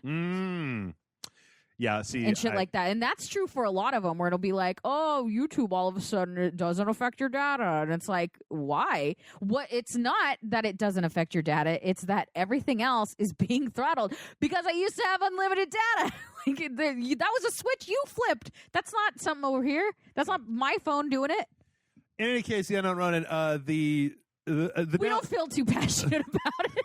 The thing about the question about how would it affect Rage Select is that since all of our videos are hosted through YouTube, I feel like most people who would watch our videos are going to buy whatever that YouTube plan is anyway, right? So maybe, but it'd also be kind of an issue because our videos are longer. That's true. So That's true. They might put a cap on like YouTube capped the buffering time, right? Is that YouTube won't buffer more than like X number of minutes. I don't know.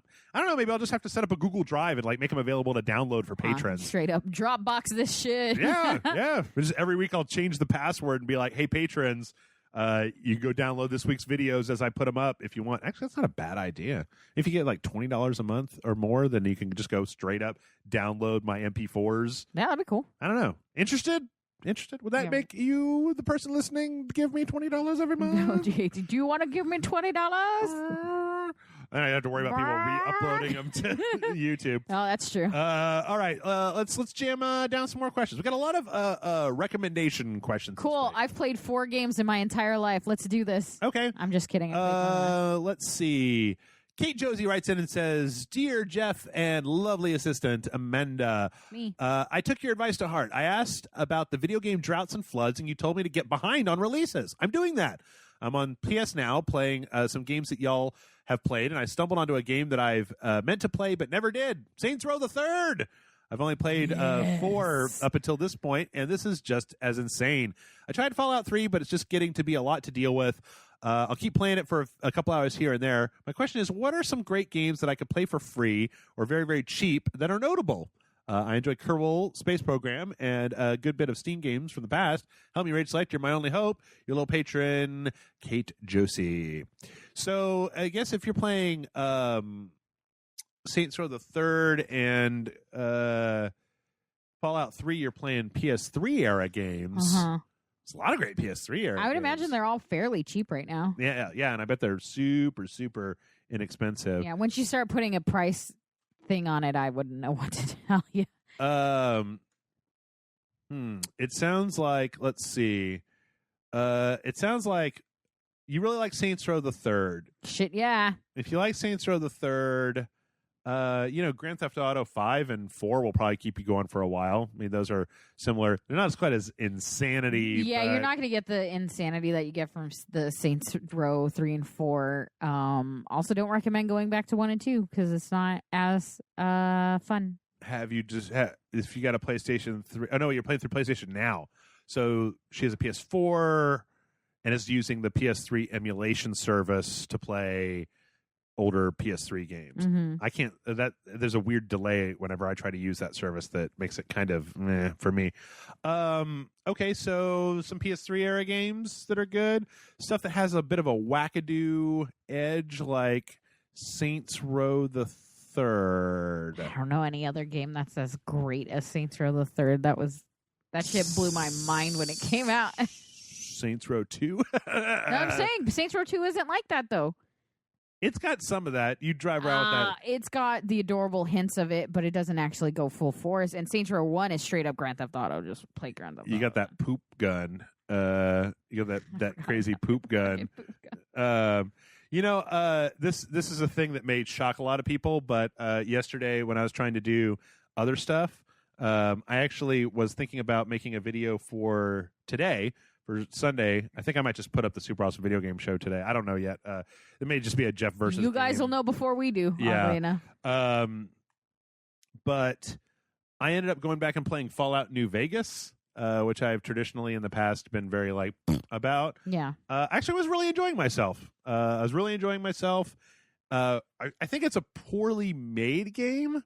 I think that it's very sloppily put together, and I've downloaded 8 gigs of mods that I'm going to install to try to make it look better, sound better, and play better. Yeah.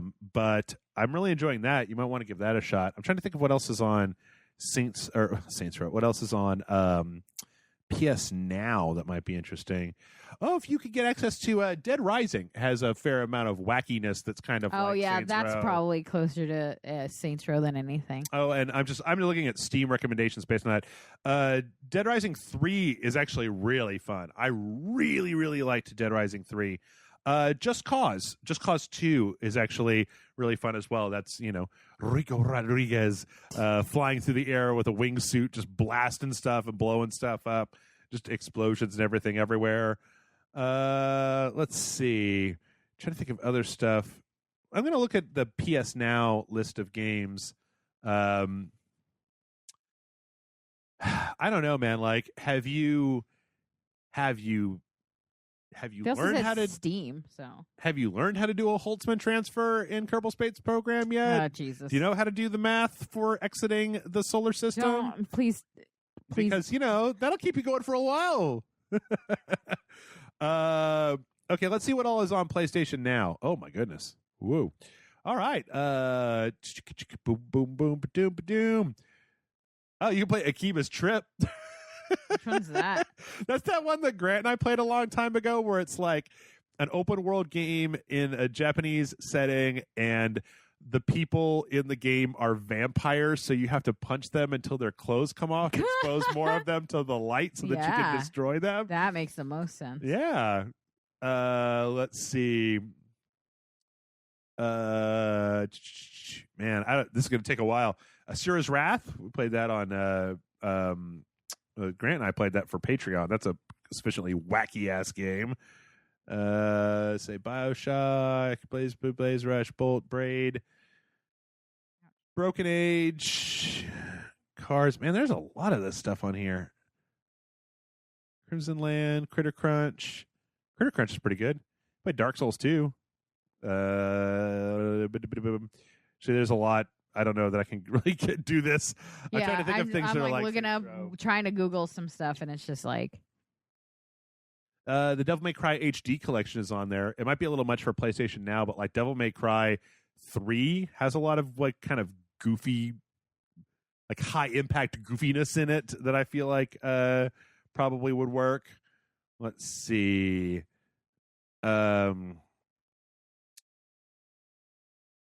You know, I can't stop talking these days about Hitman. So if you've got yourself a PlayStation 4 to play stuff on, the Hitman Game of the Year edition just came out. That's $60, and I'll be honest, that's a hell of a value right there, because every one of those levels you can play them over and over and over again. And for the $60 right now, that means you're getting all 7 of the original levels. It's ICA, Paris, Sapienza, Marrakesh, Morocco, Hokkaido. I think I'm missing one in there. But you're also getting Landslide, the Icon, which were the Sapienza remix maps. What's it called? Like a Night on Glass or Glass and Sand, which is the Marrakesh or Morocco remix map where it's at night and they've got a whole different set of things that you can do. Mm-hmm. Every one of those maps has a different set of weird sub challenges on them. Like on the hotel one on Hippomen, there's a whole set of achievements, a whole set of challenges that basically involve you dressing up as hotel staff and axe murdering people like Shining style. Nice. On Sapienza, I don't know if you know this, but in the sewers of Sapienza, there are 2 plumbers, one dressed in red and one dressed in green. And there is a whole set of subset challenges in Sapienza that involve you becoming those plumbers, one of those plumbers, and then shanking people. Yeah, I believe we ran into those plumbers when you played Hitman for a live stream at some point. Oh, okay. Yep. Killed the hell out of them. Killed the hell out of those plumbers. Sleeping Dogs. That's a good one, too. Sleeping Dogs totally work. Yeah, I'm going to say that we're probably giving you quite a bit to and they're go probably through. like, nothing. I can't do any of these. Let's see. Here's a thread on GameSpot that I'm looking at. This one person is just like, no, there are no games like Saints Row. They're like, Saints Row 2 and 3, what's like that? They're like, Saints Row 1 and probably Saints Row 4 when it comes out. Saints Row 4. Yeah. Anyway, next question comes in from Daniel Hood. Daniel says, hello, Jeff and Amanda. Hey. In the past few months, I've talked with friends and went on Reddit threads about Cuphead and Wolfenstein 2, The New Colossus, but I noticed a thread in these conversations. While most of them are appreciative of what those games are doing, some of them felt like the hard difficulty level of those games, especially Cuphead, killed any potential enjoyment that they would have had. A common line was, I wish I could see and enjoy the moments you had, but I can't because of the difficulty. That leads me to ask this question of y'all. Have there ever been moments that you had like this where a game's difficulty prevented you from enjoying it or at least kept you from finishing it? Thanks and take care, Daniel. I tend to not be too discouraged by difficulty and more discouraged by what it actually is asking of me. So, like, the best example is I can jump into Cuphead right now, and I haven't played it in a few weeks, and be able to get back into the rhythm of how to play the game. Yeah. But the emotional or time involvement that some other games, like I really wanted to play Far Cry Primal when it came out. Yeah. But it did involve a lot more than what a Cuphead would involve. Right. There's things you need to remember about, like hunting and about this tribe versus that tribe and what's over here and the whole map and all that. And for me, that involves too much. That's what's difficult. But a hard battle isn't really something that I'm like that I shy away from. And I think it's just the difference between one kind of gamer versus another. Like, I don't think there's anything wrong with people that like a Dark Souls because it's a difficult game, but I wouldn't like it because it involves me knowing where I'm going, and there's no way I would. Okay. Like, I'd feel lost instantly. Okay. If that makes sense. Yeah. Yeah. Dark Souls, actually, there's a couple of bosses in Dark Souls that I've never beaten because I'm just like, yeah, fuck this. Yeah, fuck that. Yeah. There's a dragon in Dark Souls 3. Remember when we were playing or no, wait. Are you mistaking me for John? No. It was for the dojo. I think it was Matt Frank, actually. You're mistaking me for Matt Frank? No, actually, I think it was a Patreon video where we like found this dragon that was like standing on top of this bridge that was like breathing fire. Yeah, that was me. Yeah. And it turns out that dragon is a bullshit boss in Dark Souls 3, the Ring City, that you don't really get very much for beating, and it's just kind of it's just a time tax. Dark Souls 2 also had a dragon where it was like, it would just one-shot you, so you might as well like not even wear armor. Yeah. And you just had to get into a very slow rhythm of making sure that every shot was going to land. And that's not rewarding to me. Yeah. Like, because what you get out of it is not great. Like, I fought Vendrick in Dark Souls 2, and he's a fast, very aggressive, high damage character, but I had more of a connection to him instead of just being like, look how hard this is. Ooh, it's so hard. It's the reason I will play Rayman all the way to the end, but Super Meat Boy can go to hell because Super Meat Boy is just made to be, or some of the shit that people put together in Mario Maker, some of those like really difficult. I really like the don't fucking move levels that people make. Oh, you yeah. just stand there and it happens. I just thought of another game. I don't know what fucking, if it's PlayStation 3 or whatever, but Borderlands would be a good one to go back and play if you haven't played Borderlands. Oh, for the previous question. Well, because I was just thinking about Saints Row. It bothered me that I couldn't think of anything, but I think Borderlands has like a sense of humor that works with like a Saints Row fan kind of sense of humor. I can see that. Back to this game though. The game question. Mm-hmm. I got nothing. I don't know. I just it's like the level of difficulty tends to be like if I'm dying, but it leaves me right at the edge of like, no, but I think I got this. I'm good. Yeah. But when it's like I die and I'm like, it's fucking bullshit. And then you die again, you're like, what the fuck am I supposed to do? Yep. Then I don't want to play it. Like I feel like if you play video games, you know what I'm talking about. Yeah. Yeah, absolutely. Yeah. Yeah. Ninja Gaiden. Never could get into that series. Yeah. It's just real rough, real like super, super difficult. I'm trying to think of what's like a real difficult game. But Ninja Gaiden always sticks out to me because if you lower the difficulty to easy in Ninja Gaiden, it puts a little pink ribbon coming off the back. You like, aw, and I'm just like, oh, fuck yourself. Yeah, all right. Guess I'm not playing this game. Yeah, just eat a bag of them, Ninja Gaiden. Yeah, I know. Like John was showing me the first Evil Within and the difficulty, where he was just like, "This is real early on, dead right away," and I was just like, "Yeah, this seems like bullshit." But us playing Evil Within 2 has been difficult, kind of seeming, but not. It's a good balance between difficult enough to make you go, oh shit, but not so hard that you just die constantly. Well, we almost seem impressed with the death. You know what I mean? Yeah. Like you die and you're like, fuck, dude, what the fuck are we supposed to do? I don't know. Let's get back into it and see what the fuck. Yep. As opposed to like you dying and being like, well, fucking great. Now I have to do that shit again. I'll tell you what, there's actually a concept that I really like, which is what I like to call the Resident Evil 4 conundrum. Mm-hmm. Or I'm sorry, I've been playing Hitman Escalations, and they're all called like the Ippison example and like the Johnson complex and stuff like that. We all got a little bit of a Johnson complex, don't we? No, but Resident Evil 4 is really cool because Resident Evil 4 through the entire game adjusts the difficulty up and down. Mm-hmm. So like Resident Evil 4, like, when you shoot people and the bugs come out of their necks and they get even harder. Yeah. Like the more ammo you have and the better you're doing, the harder it makes the game. But then if you start to slip, it starts making the game easier. It's the same guy that made The Evil Within 2. And you remember how I talked about how when we first played The Evil Within 2 and I was just pissing bullets away, how the game kept giving me gunpowder. And then when I didn't, it was giving me the green goo because it was like, here's your reward, is you could just upgrade.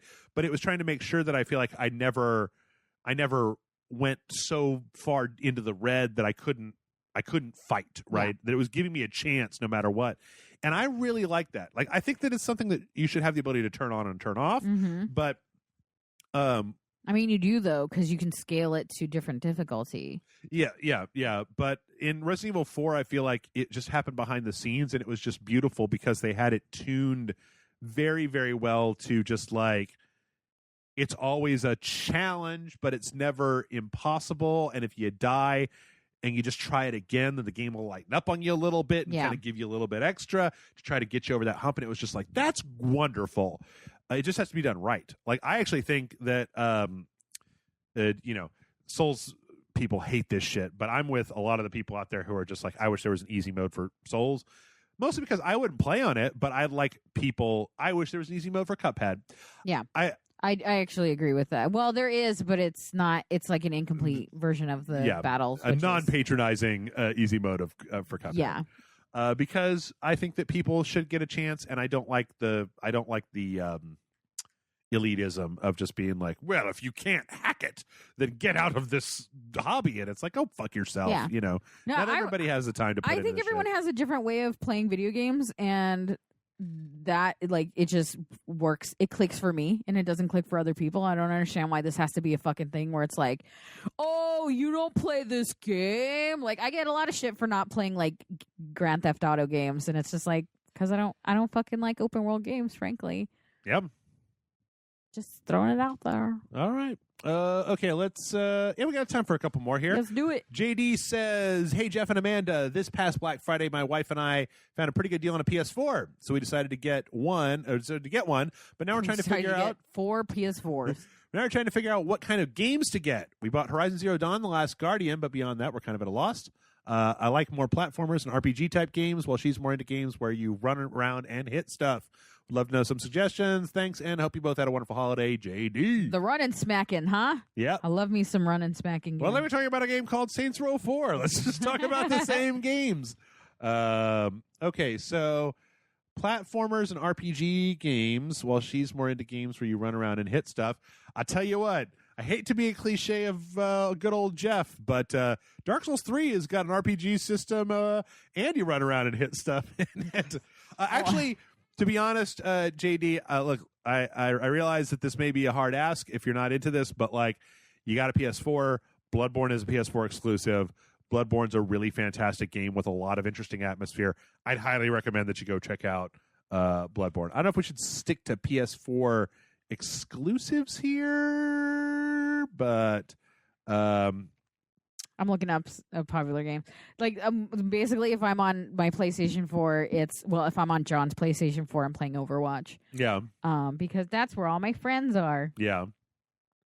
At least I think they're my friends. Then they don't get on the fucking payload, and then I really start questioning things, you know? Oh, my God. This is the worst list I've ever seen in my life. This is like 22 best exclusive PS4 games you should play right now. Okay, I want to take a moment to make fun of this list real fast. Yeah, go for it. This is at culturedvultures.com. And this list starts with That's You, the PS phone like party game, right? Yeah. Moves on from there to Knack. Wow. From Knack, Drawn to Death, which is David Jaffe's horrible multiplayer shooter free-to-play thing. From there, The Order 1886. From there, Hidden Agenda, which is Playlink, but that's definitely not like, oh, you just got a PS4, you got to go play Hidden Agenda, bro. Is this list exclusives? Yes. So Bound, the ballerina game that kind of is okay, but is a little bit weird. I'm kind of curious to see what else. Knack 2 at number 16.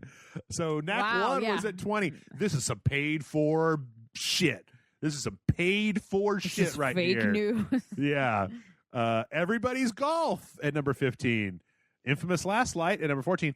Infamous Last Light and Infamous Second Son are actually good contenders for you, JD, because those are both those games you can level up. Infamous Second Son takes place in Seattle. You get all these superpowers. You get to roll around. You get to fight for stuff. Last Light being the standalone prequel to it. Yeah. Those are probably good.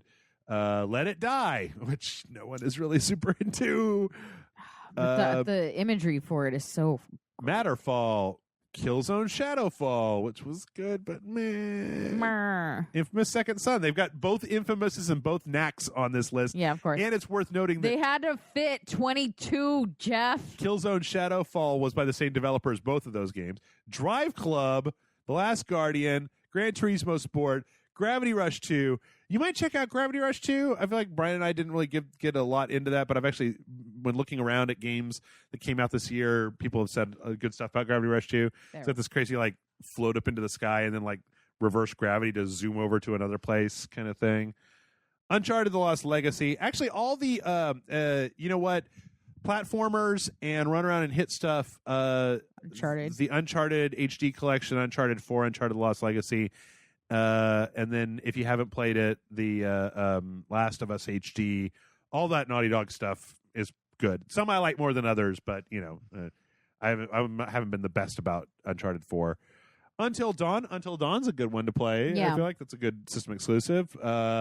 Bloodborne, Horizon Zero Dawn, and then Uncharted 4. This list sucks. Yeah, bad list. It's a bad list. Where is shame on this list? Where is Galgun? Where is Galgun on this you know, list? I ask that all the time. Somebody said they're making a sequel? Yeah, John told me. They're making a Galgun too? I was far too happy. Oh, man. Sequential. Senran Kagura versus Galgun. Let's do it. Every week we play one of those two games. I feel like a lot of these lists all say the same thing, but I'm not seeing anything. Fractured Butthole. Fractured Butthole? Butthole. Yeah. Play South Park. I mean, I don't feel a need to go PlayStation exclusive. Polybius. Days Gone. That's not out yet. Death Stranding. That's not out yet. Drawn to Death sucks. Don't play that game. Schoolgirl Zombie Hunter. Yeah. That game sucks. Don't play that game. Garbage. Tearaway. The Idolmasters. Killzone Shadowfall. Oh, Yakuza Kiwami. John's been playing the fuck out of that. Yakuza Kiwami has a lot of run around and hit stuff. So if your wife is into run around and hit stuff, non-exclusives. I mean, you probably know just from watching Rage Select. If you watch Rage Select, like the games that we like quite a bit, this is stuff that we end up playing over and over again. Overwatch, Dark Souls, Doom. Well, we really enjoy Doom. All the Wolfensteins. Over this Black Friday sale, you could get Wolfenstein 1 or Wolfenstein The New Order and Wolfenstein The Old Blood, the first one, and then the spinoff for like $15, I think, or something like that. Nice. There's so many good things on there. I'm just trying to think of things. Hitman, obviously, like I said before. The problem is we've got multiple questions about recommending games, and so I feel like we start. Yeah, we're gonna start repeating ourselves a little bit, especially because all you guys apparently only own PlayStations. Well, don't count your chickens before they're hatched, because Brandon writes in and says, "Hello, Sir Jeffrey and magnificent co-host Amanda. Brandon here with one of them questions only you can answer. I'm considering getting into the 4K gaming craze, but no idea which system to get. I currently own a PS4 and an Xbox One, but only getting one of the upgraded systems. While the PS4 Pro is less badass, it has VR, which only seems to get better. And the Xbox One X has a better system performance, but I play my current PS4 now as is and don't know if I'd honestly play it. I just got a 4K TV and need a system to go with it. Help me choose between them, please. Thanks for continuing the site and podcast, loyal patron Brandon. Brandon, I feel like we talked about this a little while back, but Amanda and I can just paraphrase really briefly. Yeah. I feel like there's a trade-off to be made. If you're really into graphics, the Xbox One X is probably going to serve you better. Yep. The PS4 does have the advantage of VR and it also gaming wise has the advantage of just a shitload of games. Yeah, better exclusives, more exclusives, better exclusives. But what was it like? Xbox had the backwards compatibility. Yeah, which I don't feel like is really going to be a big thing for your 4K. Another factor to consider is where if you do online gaming is what one of the ones we talked about is that like what your friends are doing. What your friends are on. Because if your friends are all on PlayStation and you have an Xbox, it ain't going to do you any good. Yep, that's true. Unless you want to make new friends. Yeah. Oh, look at me. Somebody who has time to like make buddies. Honestly, here's the thing, Brandon. I am willing at any point in time on this podcast or in the future to turn this around and start recommending the Xbox over the PS4, but they need to give me a reason to, and right now there isn't a reason to. Hell, they haven't even announced like a new Halo or new Gears, right? Like those are their core franchises, and even those are just like over here. Crackdown, Sea of Thieves, Cuphead? Yeah. I mean, like... I love that anytime I look up PS4 exclusive, Cuphead is one of the top things that gets looked up, but it's not a PlayStation. Oh. Because they're trying to, people keep like, is it coming out for PlayStation? When is it coming out for PlayStation? So it's top of the list, but it's not. But it's not coming out, you jerks. So honestly, right now, I'd probably recommend PS4 just because you're going to get more games. I mean, like, hell, you can go back and play Uncharted, but like, Hitman's got HDR built into it. It's got PS4 Pro enhancements. I mean, even if you're not playing it in 4K, there's so many games with PS4 Pro enhancements. And the issue is just, it depends, again, Brandon, on your gaming. If all you play is the big AAA releases that come out and you care about being able to have backwards compatibility, Xbox One, sure. Yeah. Honestly, though, PS4 Pro is cheaper. It sounds like you already are in the PlayStation architecture on your normal day-to-day basis, so you're going to be able to play the games you already own upgraded on the PlayStation 4. You probably have your friends there. The VR is definitely still in early days, but fuck, man, as of Amanda and I recording this, Doom VFR is out, Skyrim VR is out. Super Hot was great this year, and they just had a sale on Black Friday, I think, where you could get like Skyrim VR and the VR headset bundle for like $300 or $350 or something like that. So, I would probably recommend going for the PlayStation. The edge in graphics doesn't seem like it's worth giving up. I would want to give up the exclusives right now because right now Microsoft has not made a good case for why I should. Yeah.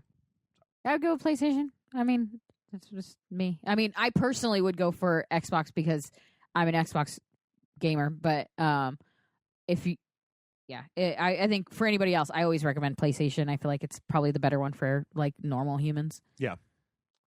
All right. Thank you, Brandon. Patty Who writes in and says, "Howdy do, Rage babies. A week ago or so, one of you guys brought up Kite Man. Upon looking him up, I discovered that he was first drawn by Mr. Dick Sprang. Heck yeah, Kite Man. Probably an all right name in the 60s, but kind of sucky nowadays. A little bit. So, question, if you had an embarrassing name, would you own that shit like a boy named Sue or change it? Also, best and worst IRL names you've ever heard. If there's time, I'm rounding third on Demon Souls and missed some nifty stuff / made some bad decisions, and I'm bummed out about. One being missing the Dragon Bone sword. Do you have any big gaming regrets that have stuck with you? Any white whale? So many questions in there. Get white whale gaming achievements or event triggers that continue to elude you. All the best, Patty Who. All right, give me one question at a time. All right, if you had a name like Dick Sprang, would you change it or would you own it?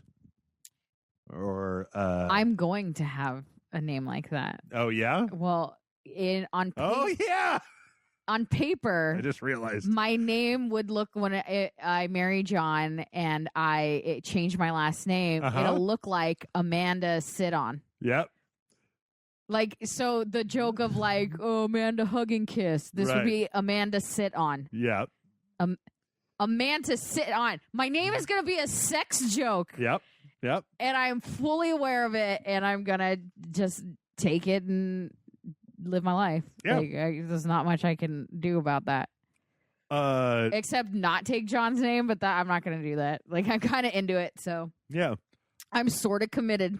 I would be fine. I mean, I don't have a last name that is conducive to that, right? Mhm. Like, there's nothing that you can tack onto my last name that would make it a saying, that would make it a sentence, even. Yeah. Or even, well, anything like embarrassing or Yeah, but if it was like silly or Phil McCrotch or something, just be like, that's great though. be That's like, awesome. yeah, that's my name. I just Yeah. I don't know. My parents gave me my name, and to be honest, Patty, I stopped kind of giving a shit a while back. Yeah. Like, this year has definitely been the year of like, fuck it, man. Fuck it. All about it. So okay, question numero dos. Do you have any big gaming regrets that have stuck with you? Like things where you didn't play it at the time, or you didn't get like an achievement, or you didn't manage to do a thing in a game that let's see. I'm trying to think. Not achievements for me, because I give less of a fuck about achievements. I don't really care. I kind of wish I had played. This is not really a regret, but I know I wish that I had a little more personal experience with more games when we had Super Nintendo.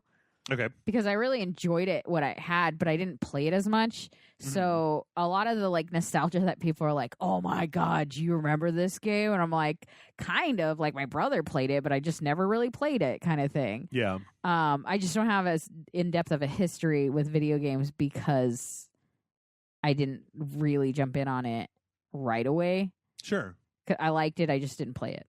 Okay. So I kind of wish that I just jumped in. Like my gaming regret is that I didn't I was too afraid to jump in on playing games, that I'd just be like, oh, I'll just watch you play. And that's when I could have easily jumped in and played, because like older games are so my way of playing.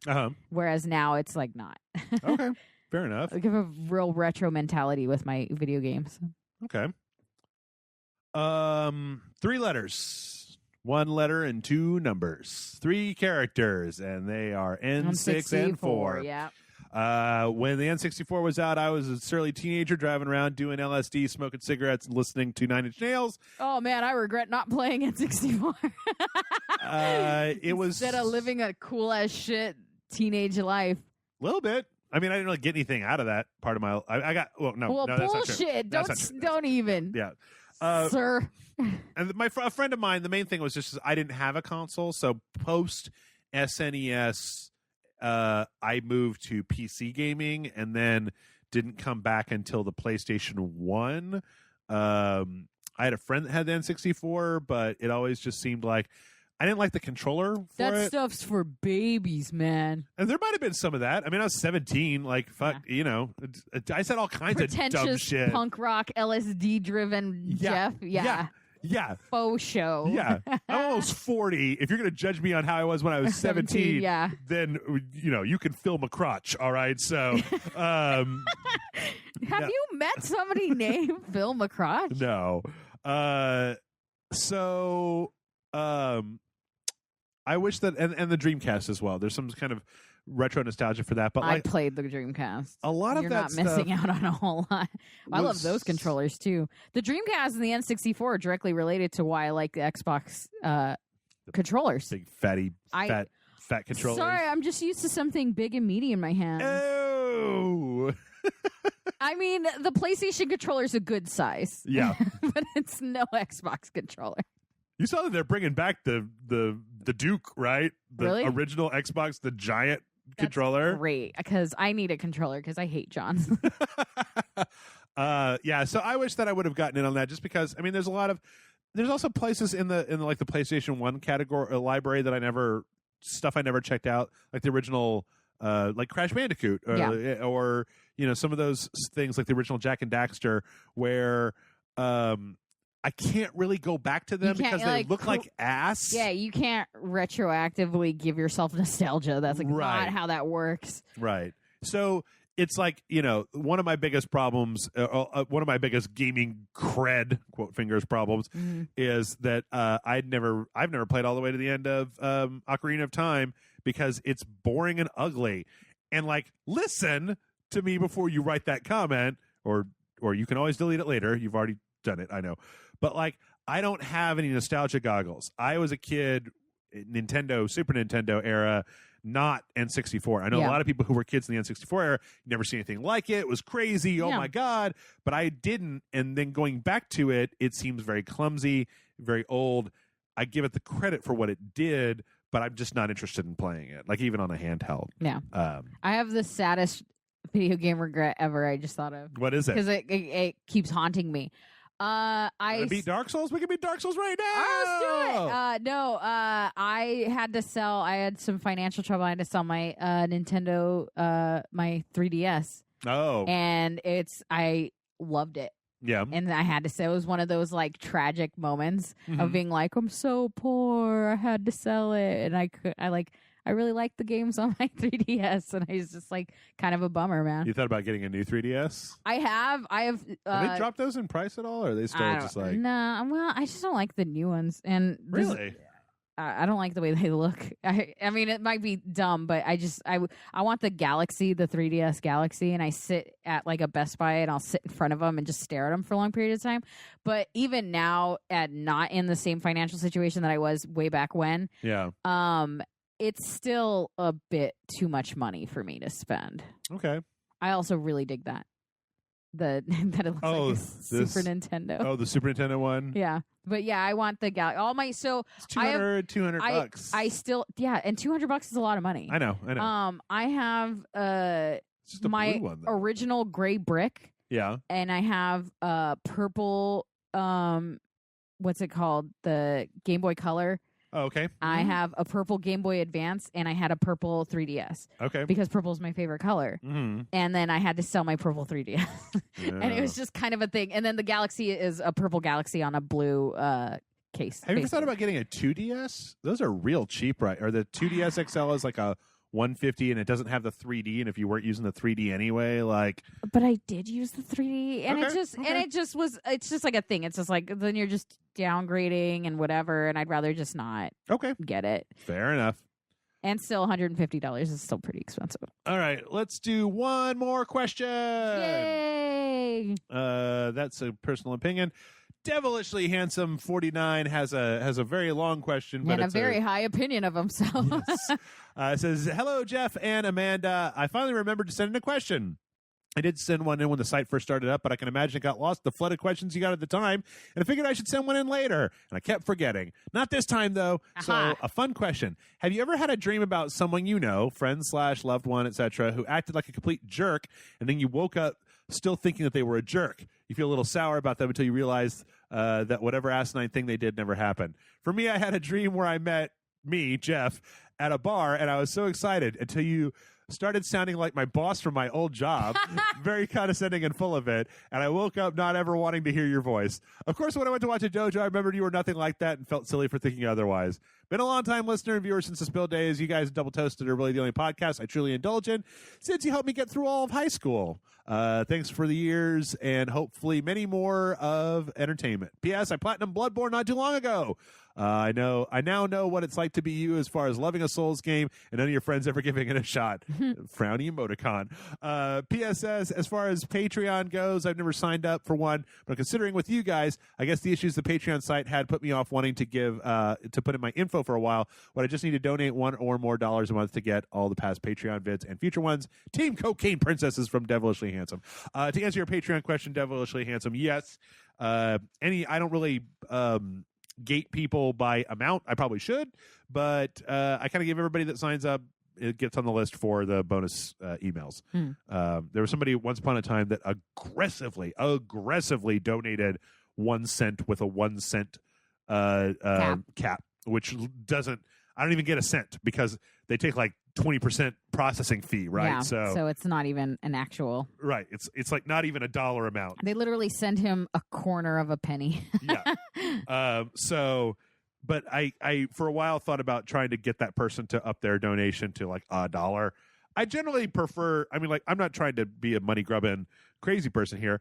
I would like it if everybody that was a fan gave like $5 or $10 a month. Like I'm not looking for like, whales here. Yeah. I'm not EA. Yeah. I'm not going to get those. It's also like I microtransactions. personally find it really dangerous when it's weird to me that I see a lot of Patreon people on other websites that have a Patreon doing like, if you donate $100 a month, and it's like, what do you do? And then they have like 5 regular patrons. Yeah. So then it's like, what do you do when one of those $100 a month goes away? That's a huge chunk. That's a high percentage. We actually had a pretty high, like a person who was donating around that much. I love you. I love you, Rage Select fans, so much. This person sent me an email apologizing and saying how they're switching jobs and they have to drop their thing down to like $4 a month. Yeah. And I was just like, no, it's fine, man. Like, you donate what you can donate.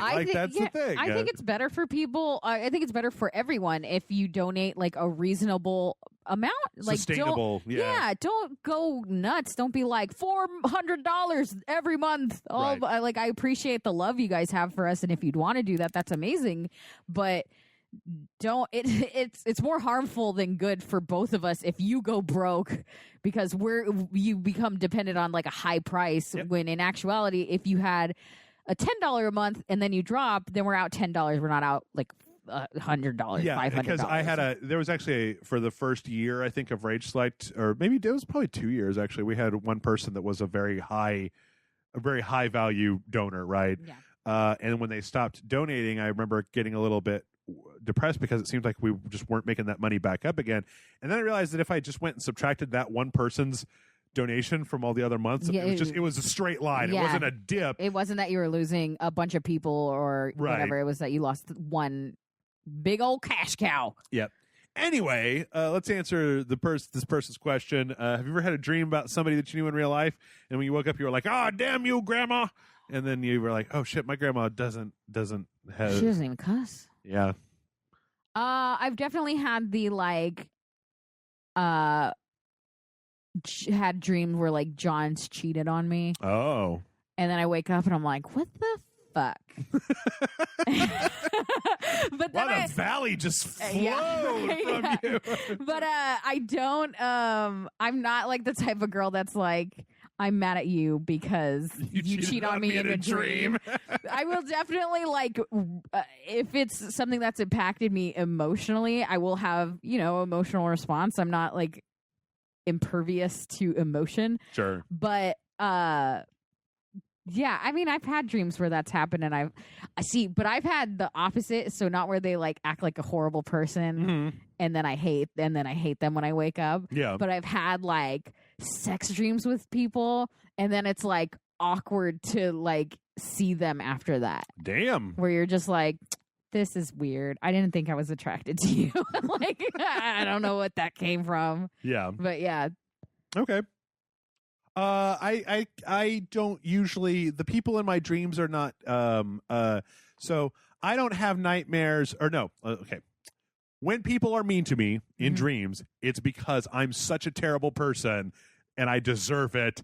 And I'm like, yeah, that's about what I deserve in this situation. So Jesus, like, yeah, that's horrible. Yep, no, I have night like for a long time. What were my quote? Let's put this in quotes. Your nightmares are like me and John going, dude, you need to stop smoking. You're smoking a lot. No.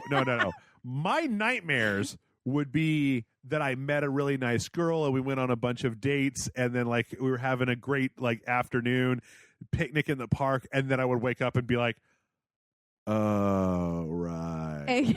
Like that's how my brain, it wasn't murder, it wasn't death, it was just like that. Or a lot of times it would be like, it would just be a nebulous case of just like, I thought you were better than this. And wow, like, yeah.